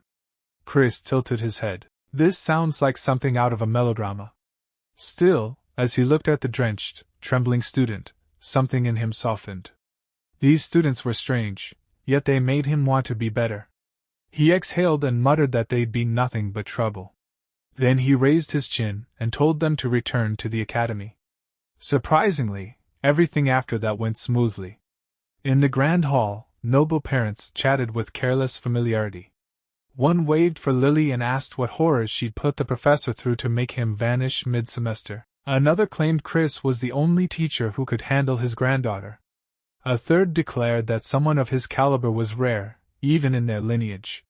Chris realized that, whether through pressure or flattery, the parents had made his return official. Still, facing the silent classroom, he wondered what he was even supposed to teach. He wrote, "Independent Study," on the board. Natasha lit up, saying how unique it was. Bright compared it to Eastern meditation practices. Chris glanced over the class, thinking at least those two were no longer an issue, they'd accepted him. But now, he had a different problem, Duke Sharif. The man lounged in the back, face serene. But Chris knew better. He was the one responsible for shaping Angelina into the Academy's perfect princess. A pale hand rose. Angelina asked if she could go to the bathroom. Chris nodded. She stood and immediately wobbled, hand flying to her mouth. Michael reached out to steady her. Duke Sharif narrowed his eyes and remarked that this was unusual. His Angelina didn't act like this. Chris shot up, muttering her name under his breath. She's taking it hard, maybe sneaking off to smoke again. He sighed and followed. Natasha called out, asking where he was going and if he was abandoning the guests. Chris replied curtly that class was over. There was nothing more to see. The doors closed behind the noble visitors. One muttered it was a letdown. Duke Sharif stood silent, while Bright simply said they should get a drink. Chris reached an ornate door. Muffled sounds leaked through, choked gasps and low groans. He paused, thinking that Angelina must have wanted privacy this badly just to hide herself here. Then a red light blinked on the wall. Dang! A translucent screen appeared, announcing the quest's completion and prompting him to choose a reward. Options scrolled: Frozen Warrior's Shield, Succubus Joy, Ultra-Popular Man's Cloak. Chris stared. These rewards are getting weirder. He picked whatever fit his character best and dismissed the screen. Right now, none of it mattered. He entered the room. Angelina crouched beside a desk, shoulders shaking, eyes wet with tears. Chris called her real name, Andante Sharif. Shocked, she looked up, stammering. Her voice broke as she wondered how he knew that name. Chris's expression hardened. So it was true. The novel's version of the truth filled his mind. Angelina was actually Andante, a boy whose development had been magically halted to impersonate his gifted younger sister after she disappeared. Chosen for his resemblance, and trained through cruelty and brainwashing, Andante had become the perfect Angelina. In the novel, the revelation shattered the fandom. He remembered the outrage in the comment threads, one user screaming the author had gone insane, another quitting, and a third grinning that secrets made characters even better. Andante Sharif, an illegitimate child of mediocre power, had been overlooked in favor of his sister. When she vanished, the Duke didn't search for her, he created her. Magic suppressed Andante's growth, and the trauma left deep scars. According to the story, he developed severe OCD and lived in constant pain. Andante sniffled and begged, saying that if her father found out, Chris would disappear like the others. Chris remembered with grim clarity that everyone who learned the truth about Andante was silenced by Duke Sharif. He straightened. It's always the same with people like them, he said. Do I look like someone you can mess with? He grinned slightly, already forming a plan. The Sharifs were one of the few families who remained neutral, either siding with the Demon King nor the Holy Emperor. That aligned perfectly with his own position. But if he wanted to survive, he needed insurance. He looked at Andante and said the name firmly and clearly. Andante flinched and begged him to call her Angelina. Chris overrode her gently but firmly. He said that Andante would lead Class 10 to victory in the school tournament. That was the deal. Getting them indebted to him would be the fastest way to win. He had read the novel. He knew how to use that knowledge. In return, he promised to find the missing sister. Andante gasped. Chris added that, of course, he'd also free the princess trapped inside this charade. A chime rang out. A panel materialized in the air. Main quest: Earth Gods Request 2-2. Objective: lead Class 10 to victory in the Academy Tournament. Reward: 1 lucky chance. Failure: death. Time remaining: 14 days. Chris narrowed his eyes. It was time to win the prize from the Academy's internal championship, the first semester tournament. Traditionally, each grade competed separately. The Eye of Flame, embedded with a single red magic crystal, was the symbol of victory. Chris's gaze hardened. That crystal, he needed it to find the real Angelina. Winning should have been simple, but there was a problem. Turning to his class, he reminded them that everyone already knew the first semester exam was a tournament. Then, slamming both palms on the desk, he announced in disbelief that this time, all grades would be competing together. If it were easy, he said flatly, it wouldn't be a real challenge. He remembered the promise he made to Duke Sharif during the parent meeting: if they win the elimination matches, I'll find Angelina for you. But there had been a condition: the Duke had to free Andante. He could still recall the Duke's doubt: "Can I trust you?"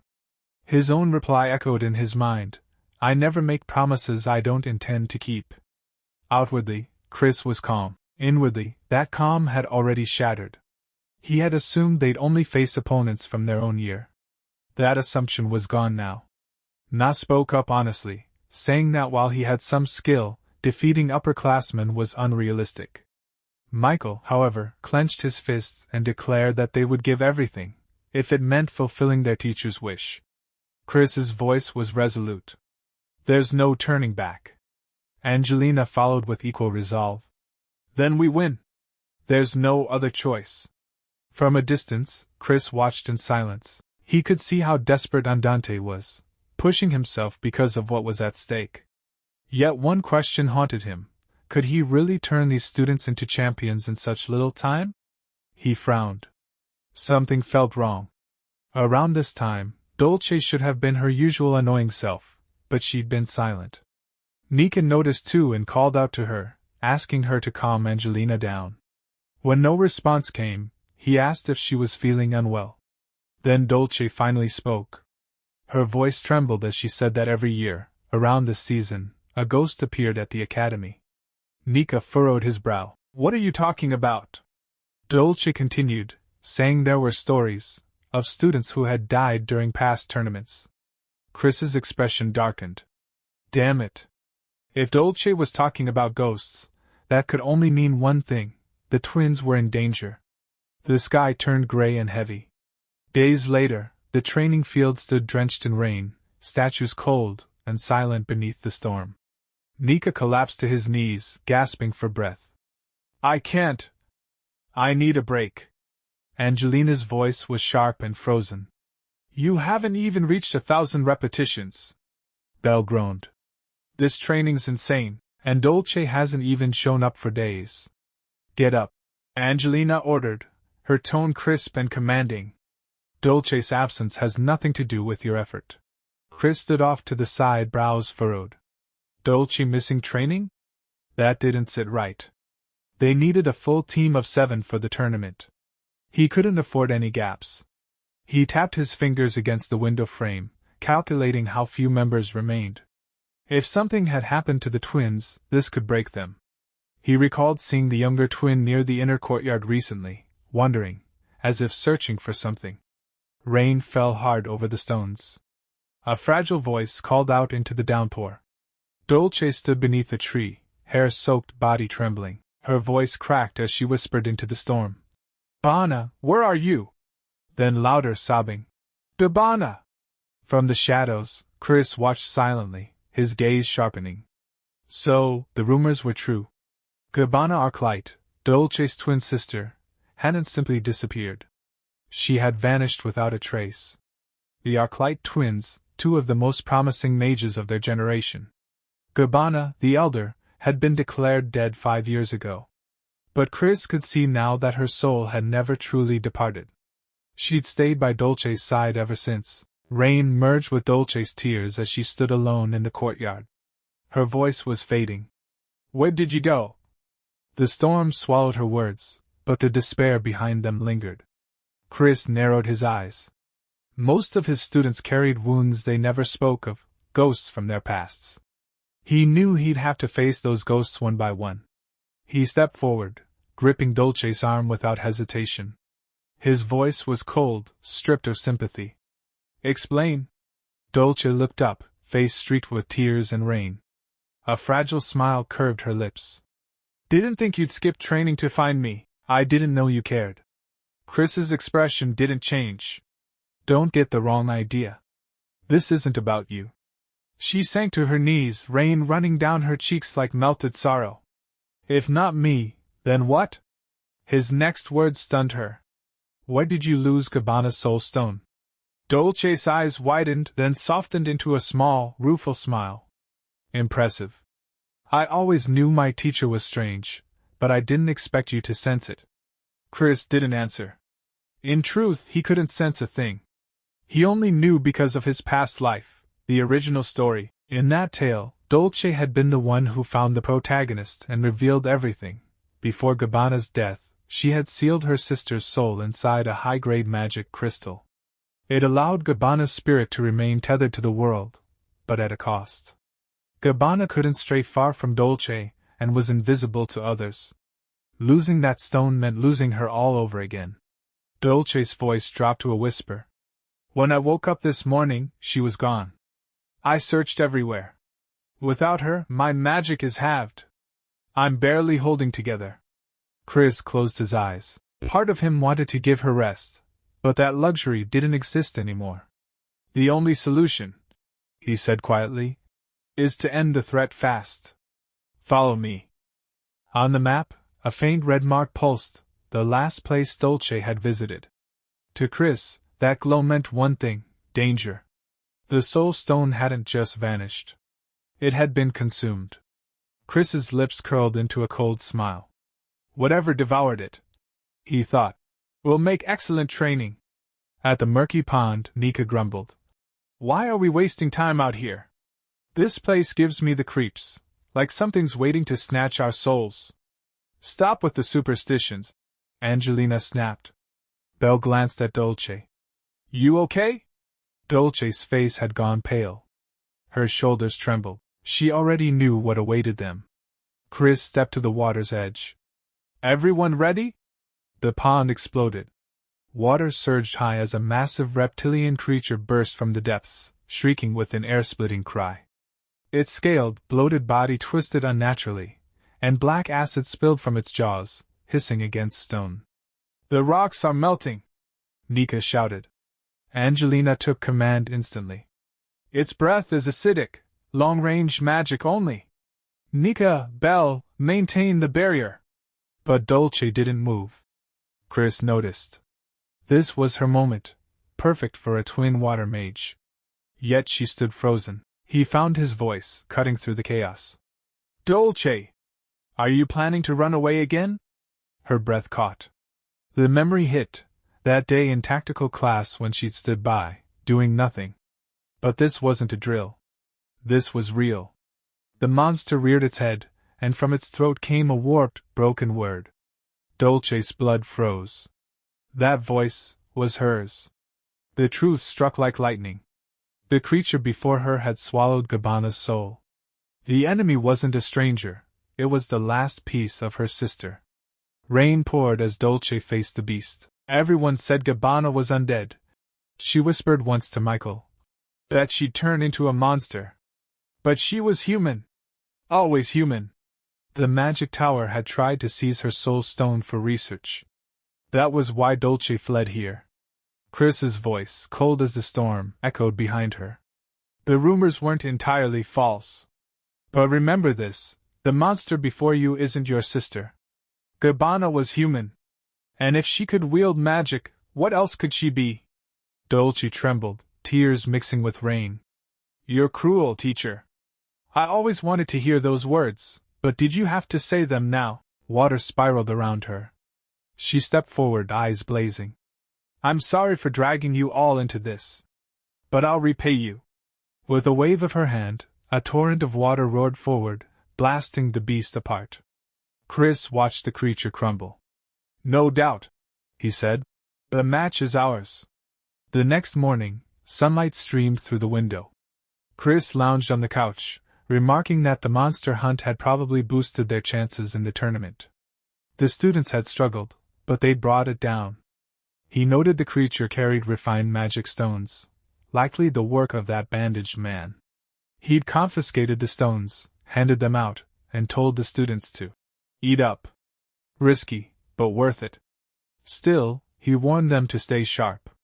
Na's brothers were manageable, but the second years, especially Rain, were a different story. Rain was a rival, mentor, and headache rolled into one. Just then, a door slammed open. A purple-haired boy stormed in. I'm here to challenge the class that defeated the garden monsters. Who's the strongest? Chris sighed. Speak of the devil. He raised a hand. Quiet, the boy struck a pose. Yes, it is I, The one cloaked in chaos, leader of the new generation. Chris ground his teeth. Brad really needs a lesson in humility. Nika leaned over. Teacher, he's trying to steal our strategies. Want me to throw him out? Someone muttered that Ryan had too much free time. Chris snapped. That's not how you speak to a teacher. Inwardly, though, he smirked. His student clearly outclassed this fool. The boy scoffed. You think you can control me with a finger? He faltered when Chris's eyes glowed red. Chris stepped forward. Respect. Speak properly to your elders. The boy laughed. I don't care about rules. Chris's aura darkened. You call yourself the strongest? Laughable. The boy stiffened, muttering that it was a separate issue. Chris said flatly, whoever masters the character fans will master Rain. You're not worth my time. Leave. The boy growled. Your bluff won't fool my emperor eyes. Chris flicked his cape. Funny. For someone with perfect eyesight, you still wear an eye patch.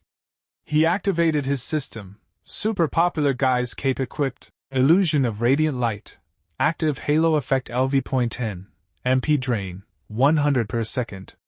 Bathed in radiant light, Chris stepped forward. Can you even see me now? Blinded, the boy staggered. A flurry of strikes landed before a final flick to the forehead sent him reeling. Stop pretending, Chris said coolly. Go home. Red-faced, the boy gasped. Next time. I want you to take me seriously. Chris snorted. A loser's last spark. But as he turned away, one thought lingered. Did I just give that kid the motivation to awaken? Later, as Chris crossed the courtyard, a voice called out. Teacher. He turned. A green-haired instructor approached with a bright smile. Chris narrowed his eyes. Too smooth. The man apologized for the disturbance. Ryan was my homeroom student last year. Never listened, drove me insane. I'm invincible, though. He laughed. Chris sighed. Figures. Then the man clasped his hands together. Let's talk over a meal. Chris's inner voice screamed, No? The man caught it, chuckling. Thought so. He handed over a ribbon-tied bundle. Chris blinked. A bento? The instructor flushed. You could see it that way. Chris weighed it. By tournament rules, I can't accept this. I must remain neutral. For all I know, it's poisoned. Relax, the man said. I made it myself. No tricks. Stop talking, Chris ordered. I need to plan for victory. The man softened. Something troubling you? When I'm like that, I go somewhere quiet to think. He handed Chris a map. My secret base. You'll find it easily. An old dormitory, sealed off for years. No one else should be able to reach it. Chris's eyes narrowed. Who is this man? At first, he thought the instructor was just being cryptic, but now he was referencing a dungeon, one that existed in the original story. Could it be? The old dorm is a dungeon from the original story. Only souls who have never lost in this life can enter it. In the novel, the protagonist believed he was undefeated, but was turned away at the entrance. He had forgotten his defeat by the Demon King long ago. Chris thinks, I didn't think it was a very important place, since the dungeon only appeared in the main character's flashbacks. All the faculty members know where it is, but why did he tell me about it in that tone? And on top of that, he even said I wouldn't get caught because of the map. Does he have something to do with the system, or is he, like me? No. Whoever he is, I need to stay calm. But Chris ignores it for now, turns around, and starts walking away. As he leaves, he says, I have no idea what you're talking about. Get lost. But the man keeps laughing and says, You're so mean. I'll be busy for a while anyway, so I won't be able to see you. Call me anytime you miss me. I'll come to you no matter what. Chris, walking away, thinks, damn slick talker. I need to step back and think. That night, Chris stands before a massive dungeon, looking up at it. He thinks I ended up here. I really didn't want to, but I heard that Lion Brad joined the top third-year class. This isn't a tournament meant for first years to win. We're basically guaranteed to lose, so I need a cheat code. And the only way to get that is through a quest or dungeon. As he reaches for the door, he suddenly feels a strange flash. He freezes. A white light fills his vision. It feels enormous, light spilling from every direction. This is the dungeon. It seems right. In this world, a dungeon just means an unknown area. But still, there's really nothing here. Then Chris suddenly stops, because he hears a voice. Welcome, okay. I've been waiting, my child. Okay. When Chris looks ahead, he sees something strange floating in the air. He thinks, who's calling me my child? That thing speaks again. I thought you'd forgotten about this place. I was getting worried, okay. Of course, I understand.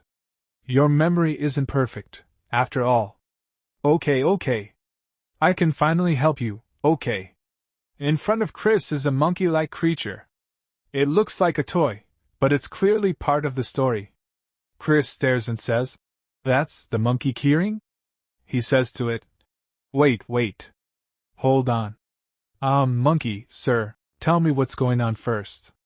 The monkey replies, Oops, my bad. I'm the Earth Gods, okay. Simply put, I'm your support.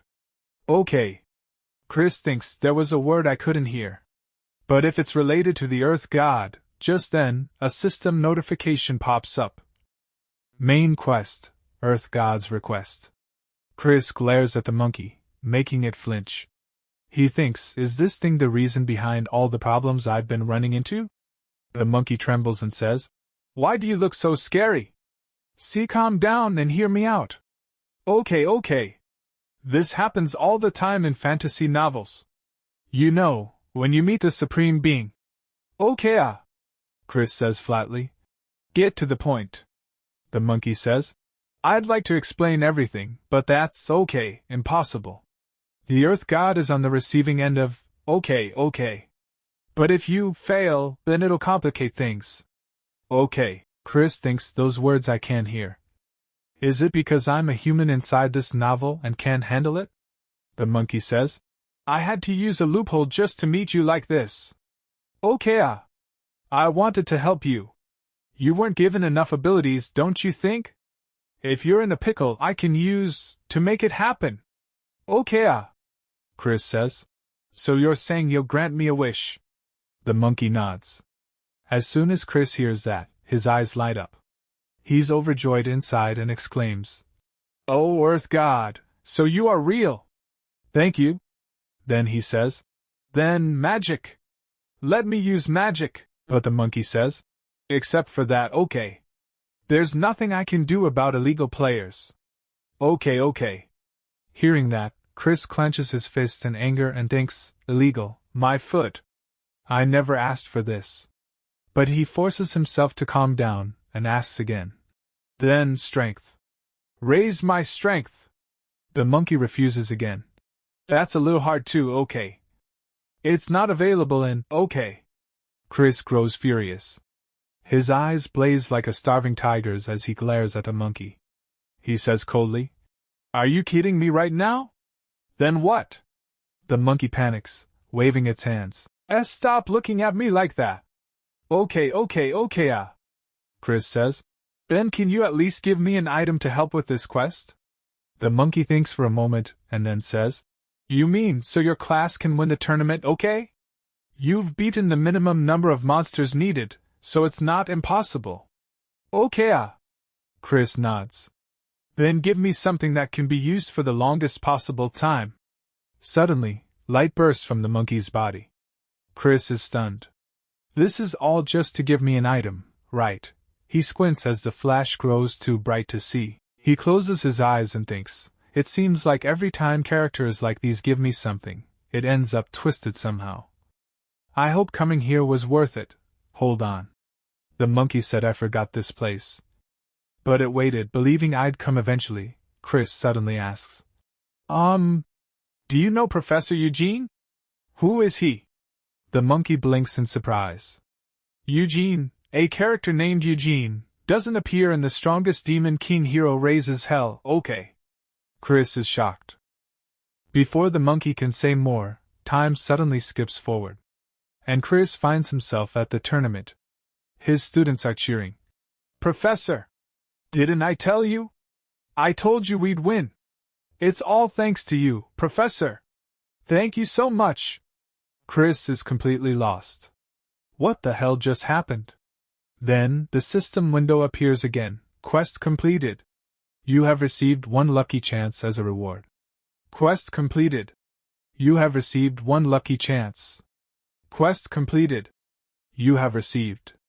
Chris grabs his head, mentally screaming, damn it, that little monkey just fast-forwarded straight to class and winning. I knew the system was going to mess it up again. It's seriously giving me goosebumps. Then Michael walks up to him and says, Professor, please accept this. I want to give you this honor. Smiling, he hands Chris the trophy. Chris looks at it and thinks, there's still something off about this. But at least I got the mana stone. He grips the trophy tightly and raises it high with energy, thinking, I'll just think of it as a replacement for the missing quest reward. Angelina starts crying. Chris looks at her and says, Don't get too cocky, you brats. Wiping her tears, Angelina stammers, of course not. We'll keep working hard. Chris thinks, I'm sure the princess played a big part in this, but I have no memory of the entire week. Then Chris suddenly flinches and says to his students, I'm leaving now, you rascals. Michael and the others look shocked. Professor, wait up. Don't you want to savor our win a bit longer? But Chris ignores them and walks straight ahead, thinking, geez, I really get no time to rest. Before he can go far, the system window pops up again, displaying a new quest, Main Quest, Earth G, S Request 2-3. Begin the 2nd day of training. Defeat the boss monster with the students. Completion reward, Professor's Grace. If you fail, you'll be dead anyway. Time remaining, 7 days. Chris sighs. Look at this shoddy work. The system's more upset than I thought. It didn't even give me a specific location, but maybe that's better. If I want to find the real Angelina, I have to face the boss monster anyway. The most important thing right now is the quest. The next problem I'll have to deal with is probably squinted eyes. I can't believe Eugene isn't even a character in this story. Could he be someone who was dropped into this world like I was? No. Don't lose focus. The one who kidnapped the real Angelina is the so-called Snow Queen. Just hearing her name might make her sound like a beautiful monster, but she's actually a boss that looks like a giant mosquito who sucks mana out of you. In any case, I should prepare for the boss fight ahead, instead of worrying about someone who isn't here. The scene shifts to the Frost Kingdom. A carriage rolls down the road, and inside that carriage is Chris. A faint smile plays on his face as he thinks, the Duke's carriage is really on a different level. We'll be arriving at the boss fight location soon. I decided to take more than one carriage because there were too many students, but how did I end up sharing with this kid? Chris is thinking that because Lion is with him. Lion, who's brimming with energy, looks around and shouts, Prof! My Emperor's eye is tingling. This fight's gonna be lit, I can feel it. Lion's bluster visibly annoys Michael and Angelina, but both of them force themselves to stay calm. Chris remembers how Lion had begged him, practically on his knees, to let him join their squad, and Chris had, despite himself, agreed. He thinks, I don't know if he lost his mind after losing the tournament, but he kept begging to join Class X, so I finally told him he could participate in the boss fight with us. Be quiet. Well, at least he has some skill. And since I got the Eye of Flame, entering the dungeon should be no problem. Angelina speaks up. Professor, everything will be okay if we just follow the plan, right? Chris looks at Angelina and thinks she probably has the most on her mind right now. He answers, as long as no one does anything foolish. Michael reassures Angelina. Don't worry, Angelina. The professor said everything will be fine. And we're all going to do our best. Chris lets out a small laugh as he watches Angelina and thinks, if it weren't for Angelina's true identity, I'd be impressed with the harem romance situation going on right now. Lion pipes up again. This Kyo has some serious riz. Hey prof, maybe we should give them some space. Chris mutters, geez. That's not even a girl. After a while they arrive at the kingdom's gate. Chris announces, we're here. He explains, this is the Kingdom of Frost. This is the dungeon where the Snow Queen resides. It's been a long time since anyone attempted to clear it. In the strongest Demon King hero raises hell, the protagonist discovers this place while fighting the Demon King's army. It was a complete mess for him because he had to deal with both the Demon King's army and the Snow Queen. But right now, we only have to deal with one of them. I've already told the students about the attack patterns and other tips. Even if it's difficult, knowing how to fight a boss makes it easier to clear. I trust all of you. He raises the red stone, which emits a bright flash. The system notifies him. The Snow Queen invites you to the realm of the shards of the false mirror. The quest's difficulty may change depending on the situation. You are a professor. Please finish this class safely. At that moment, Chris notices a huge white mosquito approaching.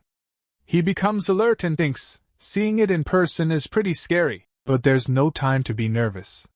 We have to attack before it can make a move. He calls out, everyone, prepare for battle.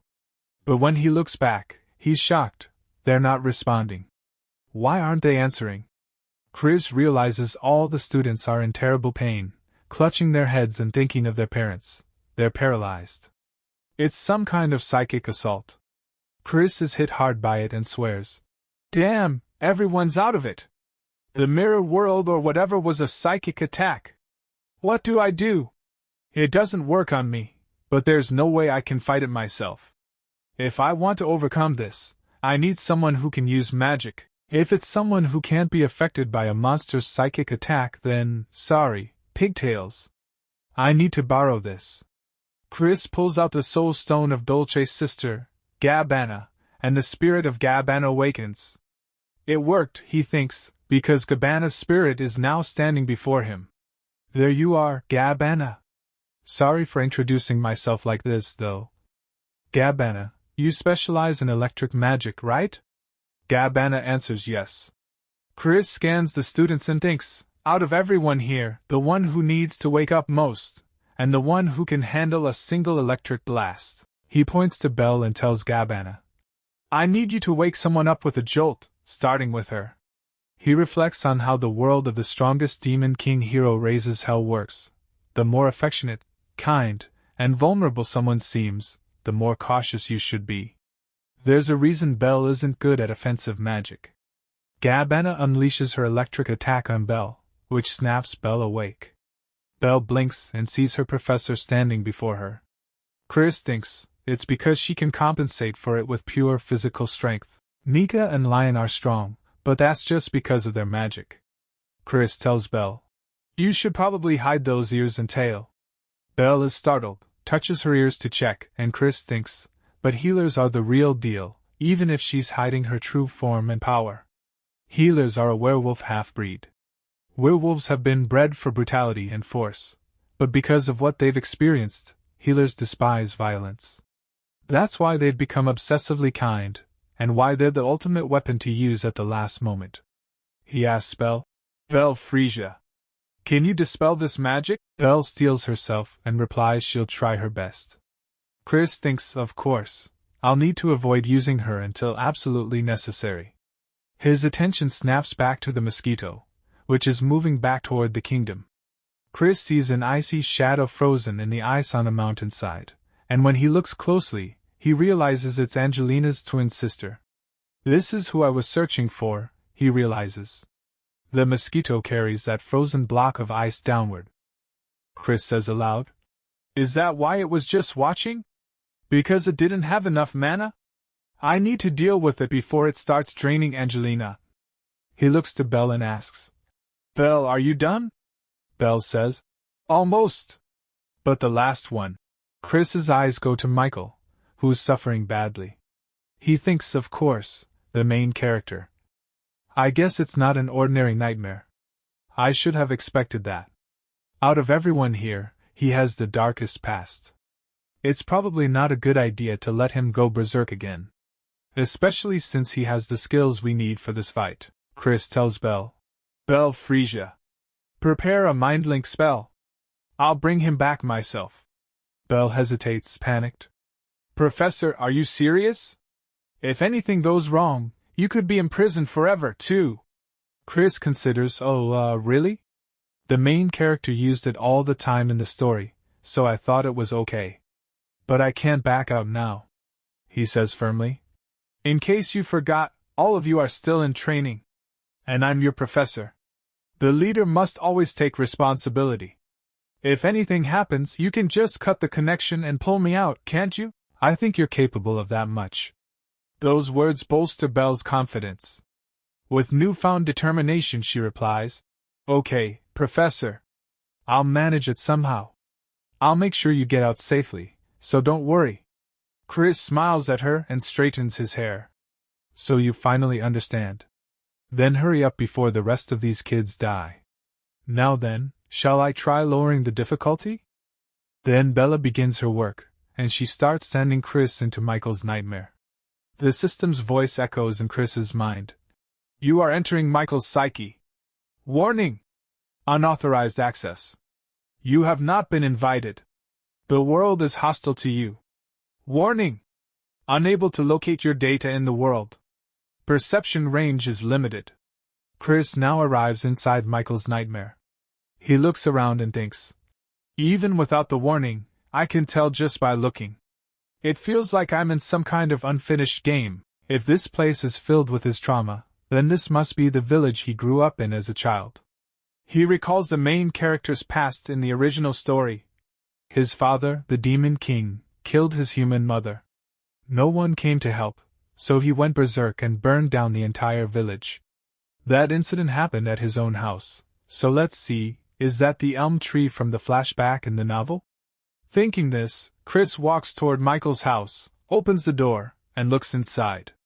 Inside, Michael is sitting on the floor crying, with his mother lying lifeless in his arms. He's desperately trying to wake her up. Just in front of him stands the Demon King. Michael can't believe his mother is truly dead. He cries out for help, anyone's help. As Chris steps inside, he thinks, this seems pretty bad. Seeing the Demon King, Michael screams, Monster! Did you kill my mother? And just then, Chris appears in front of him. Michael freezes in shock, staring at him. Chris thinks, at that time, the person he wanted most was a hero to save him. A hero should look cool from behind. Michael doesn't recognize Chris and stammers. Who are you? Chris smirks and says, You hopeless brat. Are you so out of it that you can't even recognize your own professor's face? At that, Michael's eyes widen. He finally remembers, the one standing before him is his professor. Chris then turns his gaze toward the Demon King and thinks, is that really the Demon King? I can't see clearly. It looks like he's trying to use some kind of magic. Michael panics and grabs Chris's clothes, holding him back. Don't go! It's too dangerous ahead. The Demon King is right there.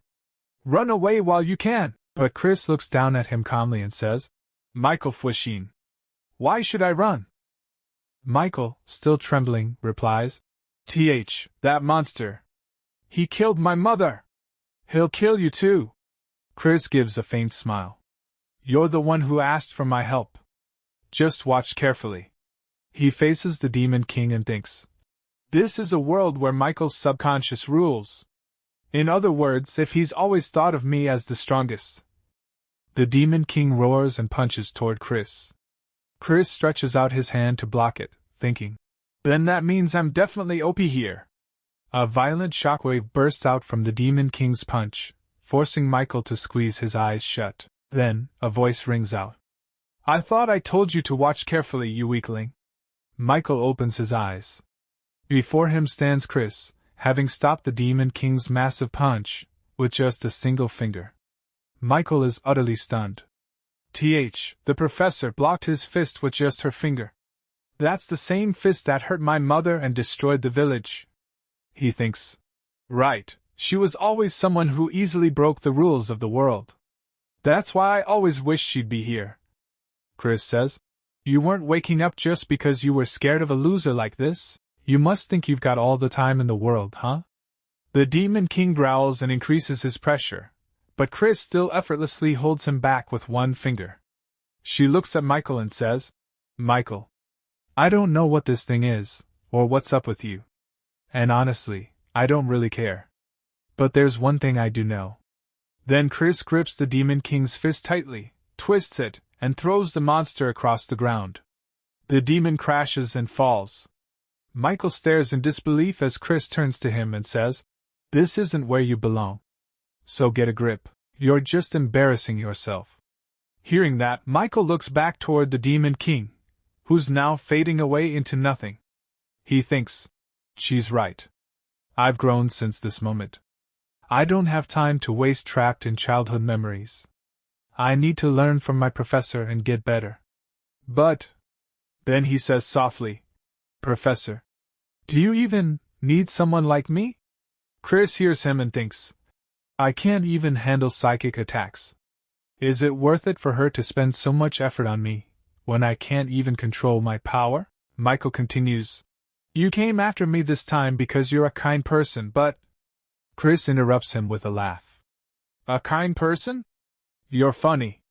She flicks her finger lightly against his forehead and says, You're one of my students. Her words strike deep into Michael's heart. He thinks, Yes, that's right.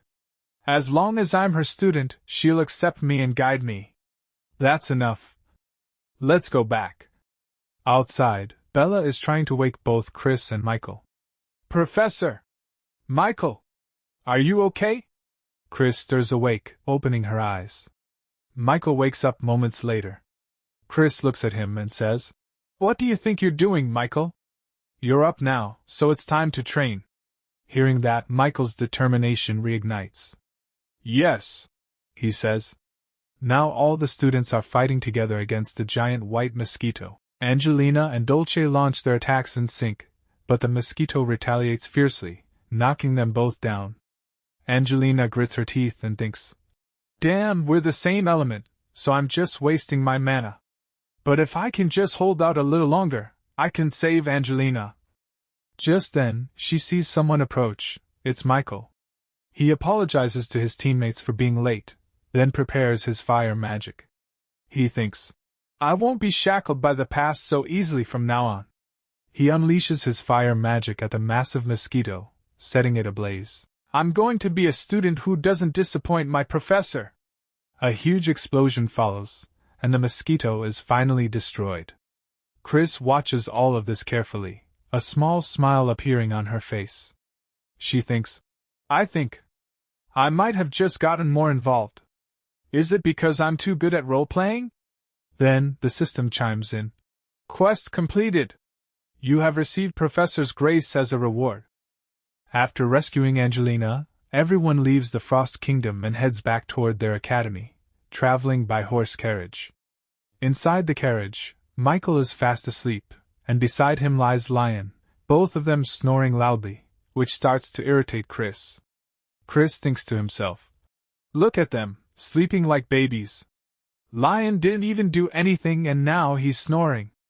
Thanks to the main character's sudden heroics, the real Angelina was safely rescued.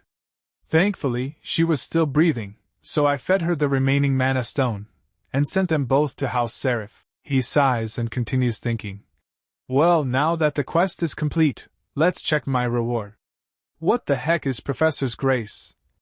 Just then, a sheet of paper drops out of the reward notification. Chris picks it up and sees that it's covered with cute flower patterns. He blinks and mutters, What did it just spit out? Are these reward stickers? Geez, what am I? A kindergarten teacher? What am I supposed to do with these? Then he notices some small text on the back and reads, Huh! There are instructions on the back. Actually, they're more useful than I thought. Now the question is, how should I use them? But before he can think further, the carriage suddenly shakes violently. A strong gust of wind blows through, startling Chris. Michael and Lion both jolt awake. Lion rubs his eyes and says, What in the world was that? Chris looks upward and immediately realizes what it is. That sound, it's from a monster. Michael yells, "Are we under attack? Professor! Lion! Are you okay?" Lion grins and says, "Never been better. It seems the Dark Horde has followed me all the way here, probably jealous of my strength." Michael rolls his eyes. "Okay, so you're fine," Chris thinks dryly. What a brat. If he wants to keep his act up, he needs to stay calm and cool like me. Then Michael turns to him, serious now. "What should we do, Professor? Should we run? Or should we fight back?" Chris notices the fire in his eyes and thinks, "What the? I know he's always been obedient, but after that boss fight, his trust in me is on a whole new level." He sighs inwardly. He really shouldn't be so eager to follow Chris, though. "Anyway, I have a hunch who's after us. So, how about I take a gamble?" He straightens up and commands, "Both of you, keep your eyes closed until I say otherwise." As soon as Chris gives the order, both Michael and Lion obediently close their eyes. Chris nods. "Good job." Then the system chimes in. Professor's grace is now in effect. Chris smirks slightly, thinking. Item usage conditions. When students listen well, compliment them and give them stickers. This isn't exactly the best timing for compliments, but, he says aloud, well done. Waiting until your opponent's mana is almost depleted. I can't help but admire your cowardice. Then he groans mentally. Have you ever heard of sarcasm, you damn system? Suddenly, a cold voice echoes from outside. But your tricks won't work as long as we don't make eye contact. It's amazing how you've managed to maintain your position with such pathetic abilities. A figure lands on top of the moving carriage, a monster crouched beneath a cloaked, bandage-wrapped man. The man smirks. Dame Chris, don't you think you're being a bit too harsh on me? We haven't seen each other in so long. You're hurting my feelings. Chris narrows her eyes and thinks. Originally, we should have met her inside the dungeon. It looks like the Demon King has been watching us, she replies coldly. What about the other carriage? The bandaged man chuckles. My little pets are playing with them. It seems everyone I have business with is gathered in one place. Chris curses inwardly. Damn it! This is going to turn into a full-blown battle. The man laughs softly. Don't be too afraid. I'm not here to slaughter you today. Chris analyzes the situation. The monsters look dangerous, but the real danger right now is that bandaged freak. If anyone makes eye contact with her, their skills will be temporarily frozen. That means no magic. I guess this'll be good practice for fighting with their eyes closed. She steps aside and places Michael and Lion in front. You too, feel the altered flow of mana within your bodies. Use your whole selves to sense the situation. Lion blinks, confused. Do what now? But before he can ask again, the bandaged man raises his hand and says, Apologies, but this is actually a test for my young lord. If you get involved, Dame Chris, I think it would be considered cheating. He then casts his bind magic, and glowing chains lash out, wrapping around Chris and locking her in place. Michael panics. Hey you! What have you done to my professor? The man chuckles. Goodness, young lord, don't get carried away. My lord gave me a curse to test, so I had to try it. By the way, I'd advise you not to try breaking those chains. The stronger you are, the tighter they'll bind. And you, Dame Chris, are incredibly strong. Michael yells. You coward, Professor! Don't worry about us, take care of yourself. Lion grins. Yo, Prof! Just keep your eyes peeled and watch what I do. Chris, still bound, thinks with a dry laugh. This is actually a good thing. I'm so freaking lucky. No wonder it felt like I was tied up with jelly, but I can't just break out now. Come on, kids. Fight for me. Show me the effect of those stickers I gave you. The bandaged man laughs darkly. Come now, my pets. Let's awaken the young lord's power. It's time for a hunt. Michael clenches his fists, frustrated. Damn it, I don't have much power left after finishing that dungeon. But then, something strange happens. The stickers that Chris had given them begin to glow, releasing a surge of radiant energy. Michael gasps, feeling the warmth spreading through him. What is this? It's like my magic is recharging, no, doubling. Fueled by the sticker's magic, he channels a blue flame spell and hurls it at the approaching dragon-shaped monster. The explosion shakes the entire carriage. Lion laughs in exhilaration. Whoa! For some reason, my power's out of control. I can hear the demons breathing. The bandaged man stares in disbelief. Weren't their powers completely drained by the dungeon? It's like they're being recharged with endless mana. They don't even have mana stones. Wait. His gaze shifts to Chris. Blood is dripping from her mouth, but she's still smiling defiantly. The man feels a chill and thinks, she must have done something I never expected. Right. This is how my dear Dame Chris should be, the ultimate powerhouse, who knows no fear and never surrenders. Meanwhile, Michael and Lion are burning through their mana wildly. Whoa! We really have endless mana! Michael shouts. This has to be from the professor. I won't let it go to waste. Chris listens quietly, still bleeding, her expression calm but tense. Inside, she's screaming in her head. Guys, stop using so much of my mana, you punks! I know I have S-rank mana, but at this rate I'm dead. Then the system coldly informs her. The item Professor's Grace transfers your power to whoever you place the sticker on. Currently transferring S-rank mana. This part begins, and Lion and Michael are fighting those monsters. This is happening because Chris is helping them, and Chris is thinking. Since all I can give is mana, I offered them unlimited refills, but it feels like 2 giant mosquitoes are sucking me dry. But an unknown woman goes toward Chris and says to her, My. Dame Chris, there's no need for you to try so hard. Your face is as pale as a corpse. Michael sees that this woman has gone near Chris, so Michael gets angry and attacks her, shouting, Hey you! Don't go near our professor! But the woman easily blocks Michael's attack and says, That's enough out of you, young lord. If you're bored, go play with my little Pippi for a while. The adults have things to discuss. Chris thinks, that name doesn't match at all. And she says to the woman, I have nothing to say to you. The woman says, Dame Chris, are you still holding on to your pride? That's what is so charming about you. Even for you, it must be difficult to endure my lord's curse. It's been a long time since I've seen you bleed. Seeing her behavior, Chris thinks, Geez, she gives me the creeps. Is she in her right mind? And the woman continues, Just what sort of magic are you using to make them move like that, HM? If you've used that much mana, I bet you're in a lot of pain. Chris thinks, No, of course she's not in her right mind. I knew she was a pervert. Then the woman touches Chris's lips and says, It's beautiful how you don't give in even when you're breaking out in a sweat, my dear Dame Chris.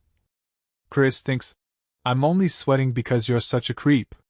Wait a minute, what are the odds that this act I hastily concocted would be so accurate that it could even fool someone who knew the real Chris? There's something definitely. And then Michael again attacks the woman and shouts, I said get away from our professor. Chris gets scared even by Michael's attack. That scared me. The woman steps back, and Michael yells, Professor, are you all right? We took care of all the monsters. Lion says, What the? How dare you have an upperclassman clean up after you and just leave? And Chris says to Michael, Took you long enough. You can open your eyes now. Michael says, Why you're bleeding, I'll get these chains off you right away. But Chris uses her strength and easily breaks the chains. Seeing this, the woman is completely shocked. Chris says to her, Don't ever bother me again. And she thinks, Thanks for being so delusional. I was able to keep up my act of getting caught on purpose. The woman stays silent for a moment, then suddenly smiles, but purple energy begins to leak from her body. It's a curse, and it starts affecting her body. Yet she says, I can't believe you endure this curse so calmly. Chris looks at her and thinks, Wait, is she getting penalized for me breaking the curse?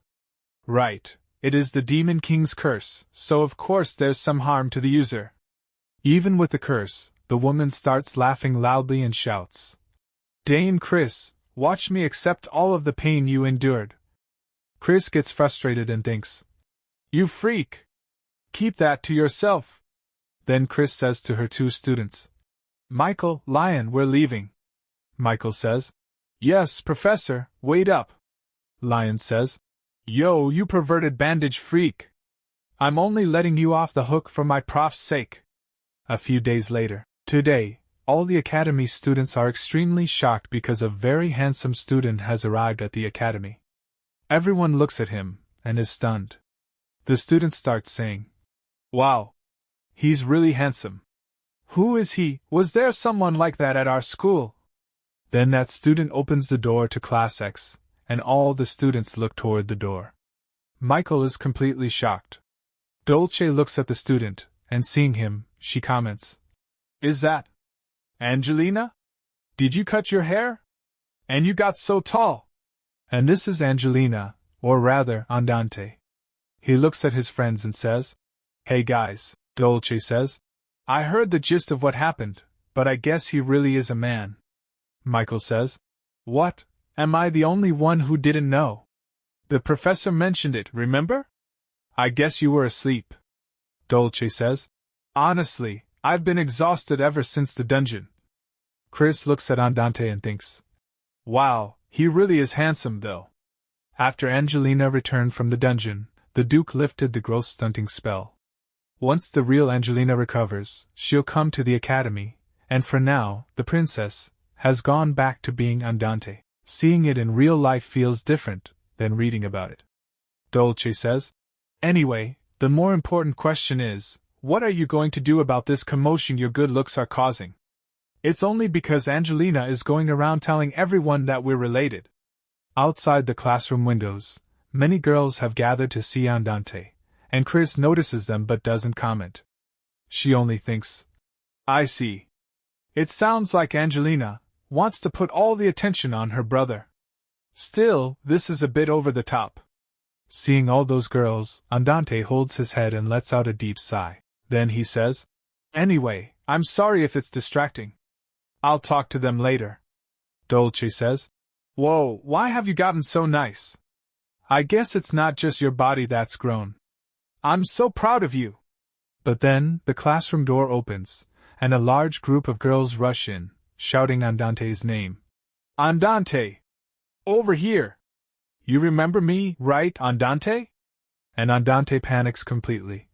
Please calm down, everyone." Chris doesn't take any action. She quietly watches everything, thinking, "I'll quietly exit stage left." After some time, Chris goes to her old spot, on a tree branch, and rests there. She thinks, "These academy girls are seriously intense. I can still hear them screaming, so that means he's probably running away." Then Andante arrives there, having escaped from all the girls. He's panting and says, "They won't come all the way here, will they?" Seeing him, Chris thinks, "Damn, this is supposed to be my secret spot. He must have come here on purpose. He knows the students are afraid of me." Andante says, "It's quiet here." "Well, honestly, it's always calm when you're around. This will all be over soon. They'll all leave once they realize they have no chance. Even though I'm an illegitimate child, I'm still the Duke's son." Chris listens and thinks, "Right, he would be the easiest connection to the Seraph family." Andante says, "Unfortunately, my father doesn't pay any attention to me." Then he turns around, looks at Chris and says, "But I made it clear to my father that you saved my sister." "Thank you, Professor. I can't tell you that enough." Chris says, "Andante Seraph. You didn't use stealth magic even when you were being chased." Andante is surprised. Chris thinks, "Is it because he doesn't want to hide himself anymore?" Then she says, "It doesn't matter. You can enjoy being Andante all you want. You've always had a high opinion of yourself." Hearing this, Andante smiles and says, "Professor, do you mind if I come here occasionally?" But Chris says, "You're starting to annoy me. Get lost." Then Chris narrates, Just as the freshman's first vacation was approaching, and the academy and the system seemed calm, an incident broke out. I thought if I ever used a sword, it'd be against a strong enemy. I never imagined it'd be a human. Professor 10 killed someone. And someone I know. The incident began on a day like any other.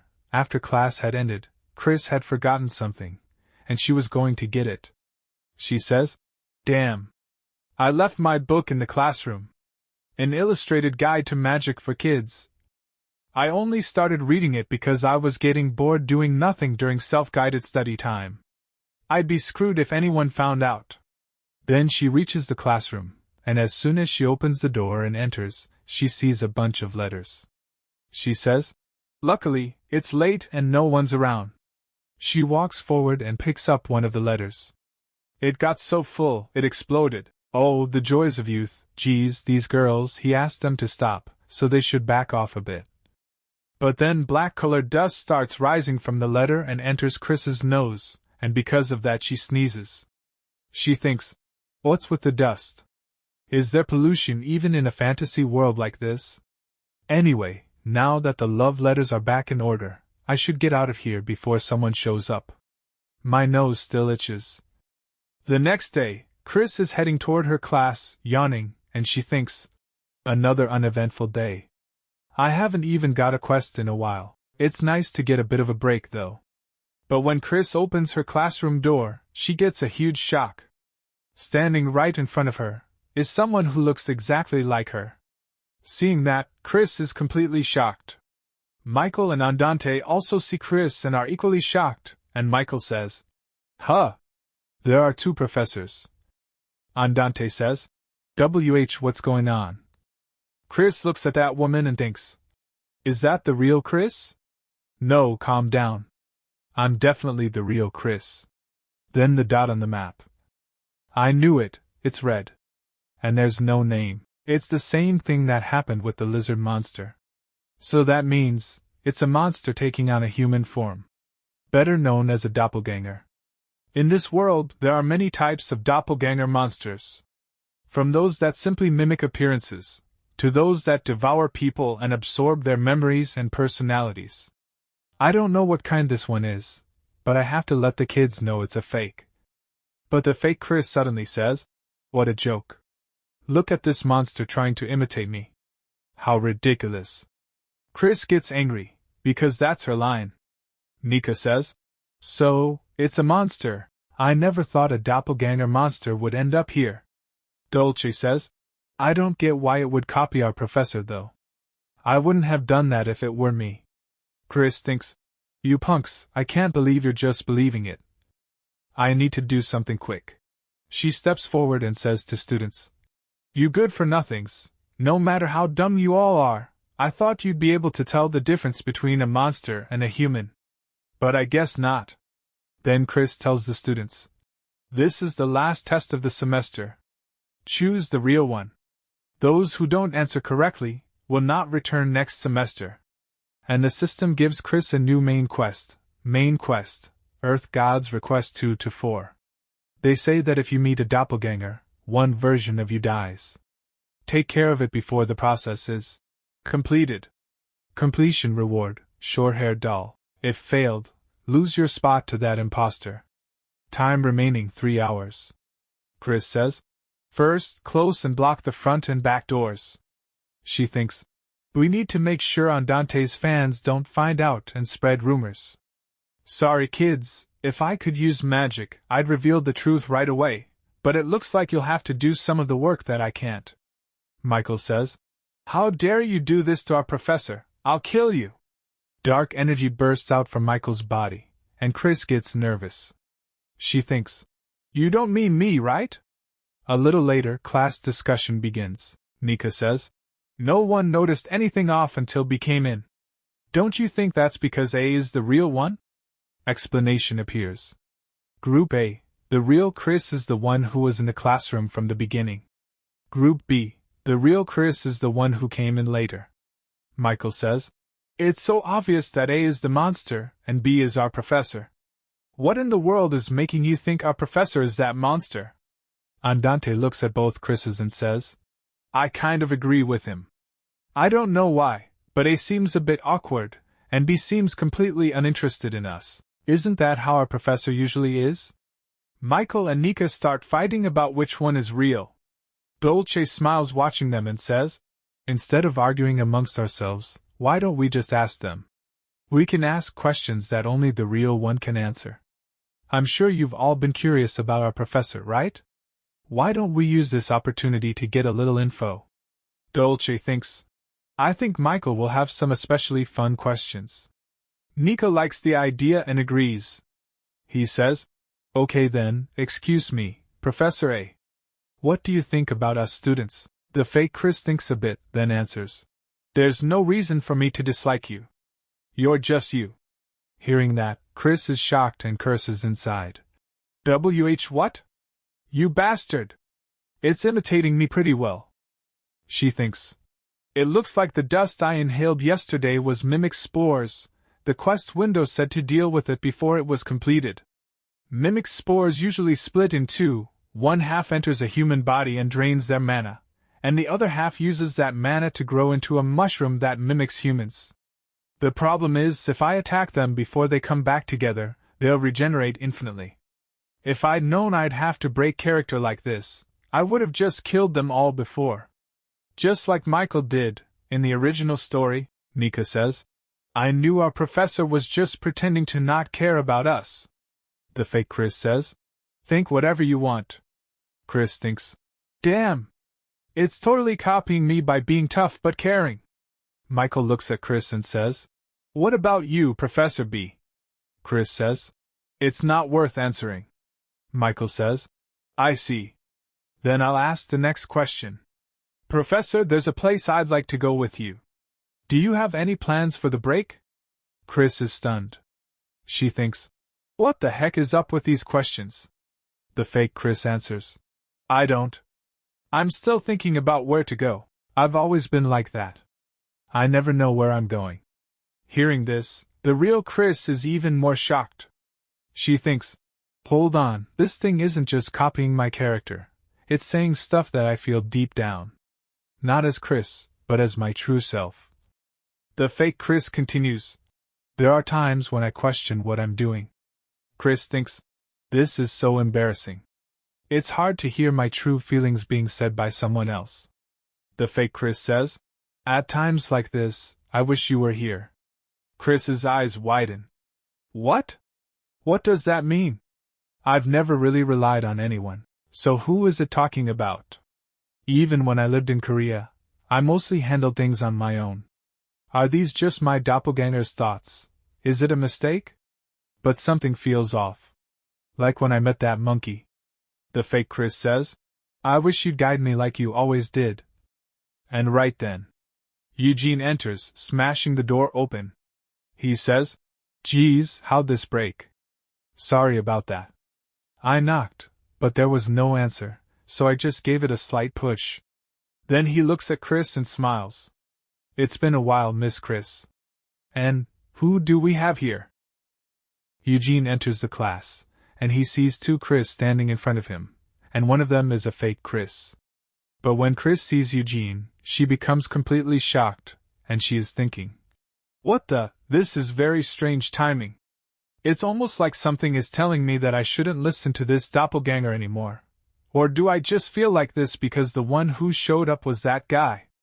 And Eugene, glaring, says, I just came to tell you that you can end class early today. But it seems you're having a training session with a fake Miss Chris. And as soon as the fake Chris hears this, she starts panicking, sweat begins to fall from her face, and then she gets up from the chair and starts running outside the class.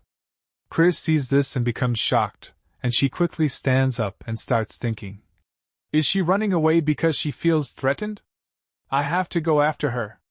And now Chris starts going after that fake Chris. She runs quickly past Eugene, and she thinks, things will get complicated if someone else kills her. And Chris equips the monkey keyring, about which the system says, you have equipped monkey keyring. Your agility is increased by 1 rank while wearing it. F to snail, E to bigger snail. And while chasing the fake Chris, she tells her to stop, and the fake Chris stops and turns back to Chris and says, What incredible mana! Only a day has passed and I've already gathered this much. Chris says. Why, you little... Fake Chris says. Humph, you might think I'm nothing right now, but soon that will change. I've looked inside you and seen many things. I know things you don't even remember. Hearing her words, Chris thinks, is she trying to stall until the spores fuse? That's okay. Even a weakling like me can take those spores down. I just need to aim for the heart. If they're already fused, they won't regenerate. And her hand goes toward her sword, and she grips it tightly. And fake Chris continues, I feel bad for that one as well, to have done all that, and you still won't remember. And before she can say anything more, Chris slashes with her sword and kills that fake Chris on the spot. Only her scream is heard, and the fake Chris falls to the ground. Hearing her scream, the students come out to see what is happening outside. And then the system says to Chris, Quest completed! You have received Short-Haired Doll as a reward. Short-Haired Doll can replace a person. Use it wisely. And the students see that Chris has killed someone, and they start murmuring, Professor .10 killed someone! And then that fake Chris's body starts disappearing, and seeing this, the students say, Huh! She's disappearing. And Chris thinks, that's what will probably happen to me if my act gets found out. What is this, some kind of warning? Anyway, that little weakling sure talked a lot. For now, I should just slip away while everyone's figuring out the situation. I didn't kill anyone. Not yet. A little while later, in another place, another professor says to Eugene, Oh dear, I think it would be better to put up a new one. Even if you did feel a monster's energy, why were you in such a hurry that you broke down the door? Professor Chris was in there anyway. So Eugene laughs and says, Haha, I'm sorry. I just got carried away. And that professor says, So the rumor about you asking her out on a date was true, I guess. Do you really like her that much? She has her charms, but she's not exactly the ideal woman, you know. And as soon as Eugene hears this, he becomes angry, and he says to the professor, Oh, so you always thought she was charming too, huh? I never knew. Seeing Eugene's angry face, the professor becomes nervous and says, WH, what are you talking about? You know that I celebrated my 15th anniversary with my wife yesterday. And then Eugene's angry face turns into a joking face, and he laughs saying, Ha ha, I know. I'm the one who recommended the restaurant you went to. Don't worry, it was just a joke. Miss Chris isn't easy to figure out. No one really knows much about her, but the professor says, You talk like you know something. Do you have some secret history with her? Hearing that, Eugene becomes silent for a moment, then smiles and says, Of course not. The next day, Dolce is sitting in the office, and she is thinking, Why does the professor want to see me alone? I thought Bells was just messing around. Belle had said, Dolce, the professor wants to see you in her office. And then Chris enters the office, and Dolce looks at her, and Chris comes forward and sits on the chair. Dolce asks her, Professor, why did you want to see me? I reported the incident with the monster to the principal yesterday. But Chris doesn't answer. Instead, she starts giving her the doll that the system gave her. Seeing it, Dolce becomes shocked and says, What on earth is this? In response, Chris says, It's a doll. Taking the doll and squeezing it, Dolce says, I can see that. But why are you giving it to me? So Chris says, Next semester, register properly before attending classes. Dolce becomes a little confused, but then the spirit of her twin sister, Gabbana, comes out, and Chris says to Gabbana, How long do you plan on secretly taking classes? Gabbana? Gabbana says, It's a flimsy body, but since I used a doppelganger's mana stone, she should be just fine. And Dolce becomes shocked and thinks, Wait, is she talking about necromancy? That's magic which can make a spirit possess an object. How does she know about such long-forgotten magic? I've tried plenty of times already, but Gabbana's soul is too strong, so it always failed. It would take an extraordinary kind of magic to make an object that could work. And Chris thinks, was she stalling for time with the doppelganger so she could feed it mana? Just how much does she know? Then Gabbana says to Dolce, "That's good, Dolce. You won't have to suffer alone anymore." And Dolce thinks, "Right. When I lost the Soul Stone, I explained the gist of it to the other kids, but I couldn't tell anyone all the details about Gabbana. I never thought someone would ever treat Gabbana as if she were alive, and even offer a solution." Then Chris says, "Do you think you're the only one in the world who has gone through this kind of thing? Get rid of those arrogant thoughts." But Dolce thinks, "Has the professor gone through something similar? She must have studied this magic because there was someone she wanted to get back to. I'll really never be able to beat her." And Chris says, "Aren't you going to take it?" So Dolce says, "I will, because I don't want to hear you calling me arrogant." Then Chris stands up and starts leaving, but while leaving she says, "Whatever. Figure it out before the next semester starts." After Chris leaves, Dolce says, "Phew, how cold.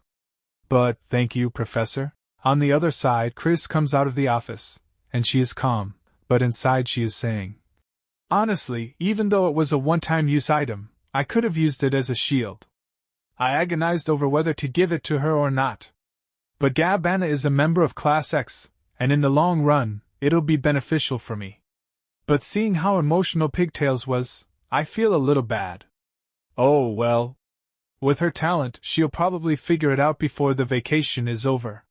Anyway, what should I do with my time off?" But as soon as she moves forward, someone appears in front of her, and the first thing that person does is scold Chris, because of which Chris becomes completely shocked. In front of her stands a small-looking girl, and in an angry voice she says to Chris, "You rascal! I'm the principal, and you make me come all the way here myself? How heartless!" In fantasy novels, the academy principal usually appears in one of two ways. Either as a bearded old man or a very young child. The principal says, "I can't believe you never even came by to say hello. Geez, young people these days." And the principal's name is Lily Bidalua, and Chris thinks, even if she looks like a cute young child, underestimating her would be a mistake. You'd only end up like Lion. She doesn't even take it easy on her nephew. The principal continues, "Aya, just ignore my hopeless nephew. What a rude kid. How dare he touch my hair?" Chris asks, "What do you want?" So the principal says, you know how to dance, don't you?" Chris thinks, "What? Huh. Not at all." Then the principal gives Chris an invitation letter and says, "The Holy Emperor's birthday banquet is coming up. I want you to help make the preparations." Then Chris's system activates. Earth God's request. 2-5. The principal is giving you and Class X an invitation to the Holy Emperor's birthday banquet. Get through the banquet with Michael without a hitch. Completion reward, Ring of Reflection. If fail, dance with skeletons. Time remaining, 15 days. Chris thinks, they're going through all this trouble to give me this quest, just because I didn't go see the principal. But it's not all bad. I should start to work on earning the Emperor's trust. The Grand Temple is located within the Divine Kingdom, a small nation ruled by the Holy Emperor. Security is extremely tight, and civilians aren't allowed access to the temple unless they have a special reason. The principal continues, "I'm giving you a rare opportunity. This banquet is especially significant. I heard the Emperor is unveiling a remarkable relic this time." Sometime later, Chris tells Nick everything the principal said, and hearing it, Nick gets excited. He says, "Are you serious? I've only heard rumors about the 5 holy relics of the Great Temple, but now I can see them with my own eyes. And this is all thanks to the principal." Chris thinks, I was wondering where the principal's pet was. And he says, "Don't take that old geezer's word for it. What exactly does he want?" "Nothing much. He just wants to see Michael and the professor who has gained his loyalty. He probably just wants to introduce himself." And the principal had said, "By the way, take my worthless nephew with you. That's your punishment for not coming by to see me." And Chris thinks, is she sending Lion to keep an eye on me? How annoying. Then Nick asks, "What about me? I'm going too, right?" Chris sighs deeply. "I'd better get a nice reward for this." To Nick, Chris agrees to take him and he says, "Gosh, don't worry. I'll make sure you're not disappointed." Sometime later, they head toward the Divine Kingdom. Chris sits inside the carriage, thinking, now I understand why our break is now. The kids and I are dying of the heat. The Ice Princess and Pigtails are the ones I need most right now, but they've gone back home. Natasha dragged Nico away too, so these three are the ones I'm left with on this journey. They're all hot-headed to begin with. Inside the carriage, Lion is tied up, with Michael beside him, saying, "This is probably some training method." And Bella, looking at Lion, asks, "Are you okay?" Then she looks outside the carriage at the Divine Kingdom and gets excited. "Wow! Is that the Divine Kingdom? So it's true that the entire country is covered by a dome." Inside the carriage, Chris notices Michael, who looks a bit sad, and she thinks he doesn't look too happy. He must have a lot of resentment for the Holy Emperor. When he lost his mother in the novel, the temple wouldn't even open its doors for him. I don't feel that great about this either. I stopped reading right at the part where the Holy Emperor was about to show his dark side. If I'd known this would happen, I would have read all the way to the end. Then the carriage stops. They've arrived. The three get down, and Chris says, "We've arrived at the Divine Kingdom. I can't believe how pleasant it is. It's so different from the outside world, it's like a utopia." Chris stands silently, not moving forward, and Bella asks, "Professor? You don't look too happy, is there a problem?" And Chris says in her cold voice, "It's disgusting. Everything is white." But she thinks, in a place like this, outsiders like us will be easily recognized. Of course, even if we'd brought white clothes, we'd have been caught because we don't bear the mark. Then a man sees the three of them and greets them. He asks, "You're from Bidalua Academy, right? I'm Beryl, a priest here. I'll be your guide for today."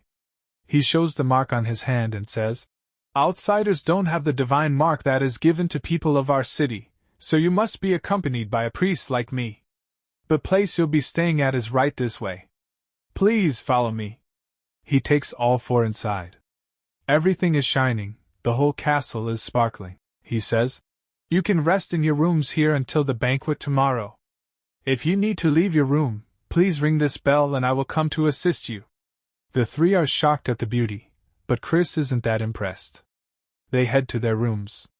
Bella is very happy, and even Michael is. This is a place fit for someone like me. But Chris thinks, those rascals.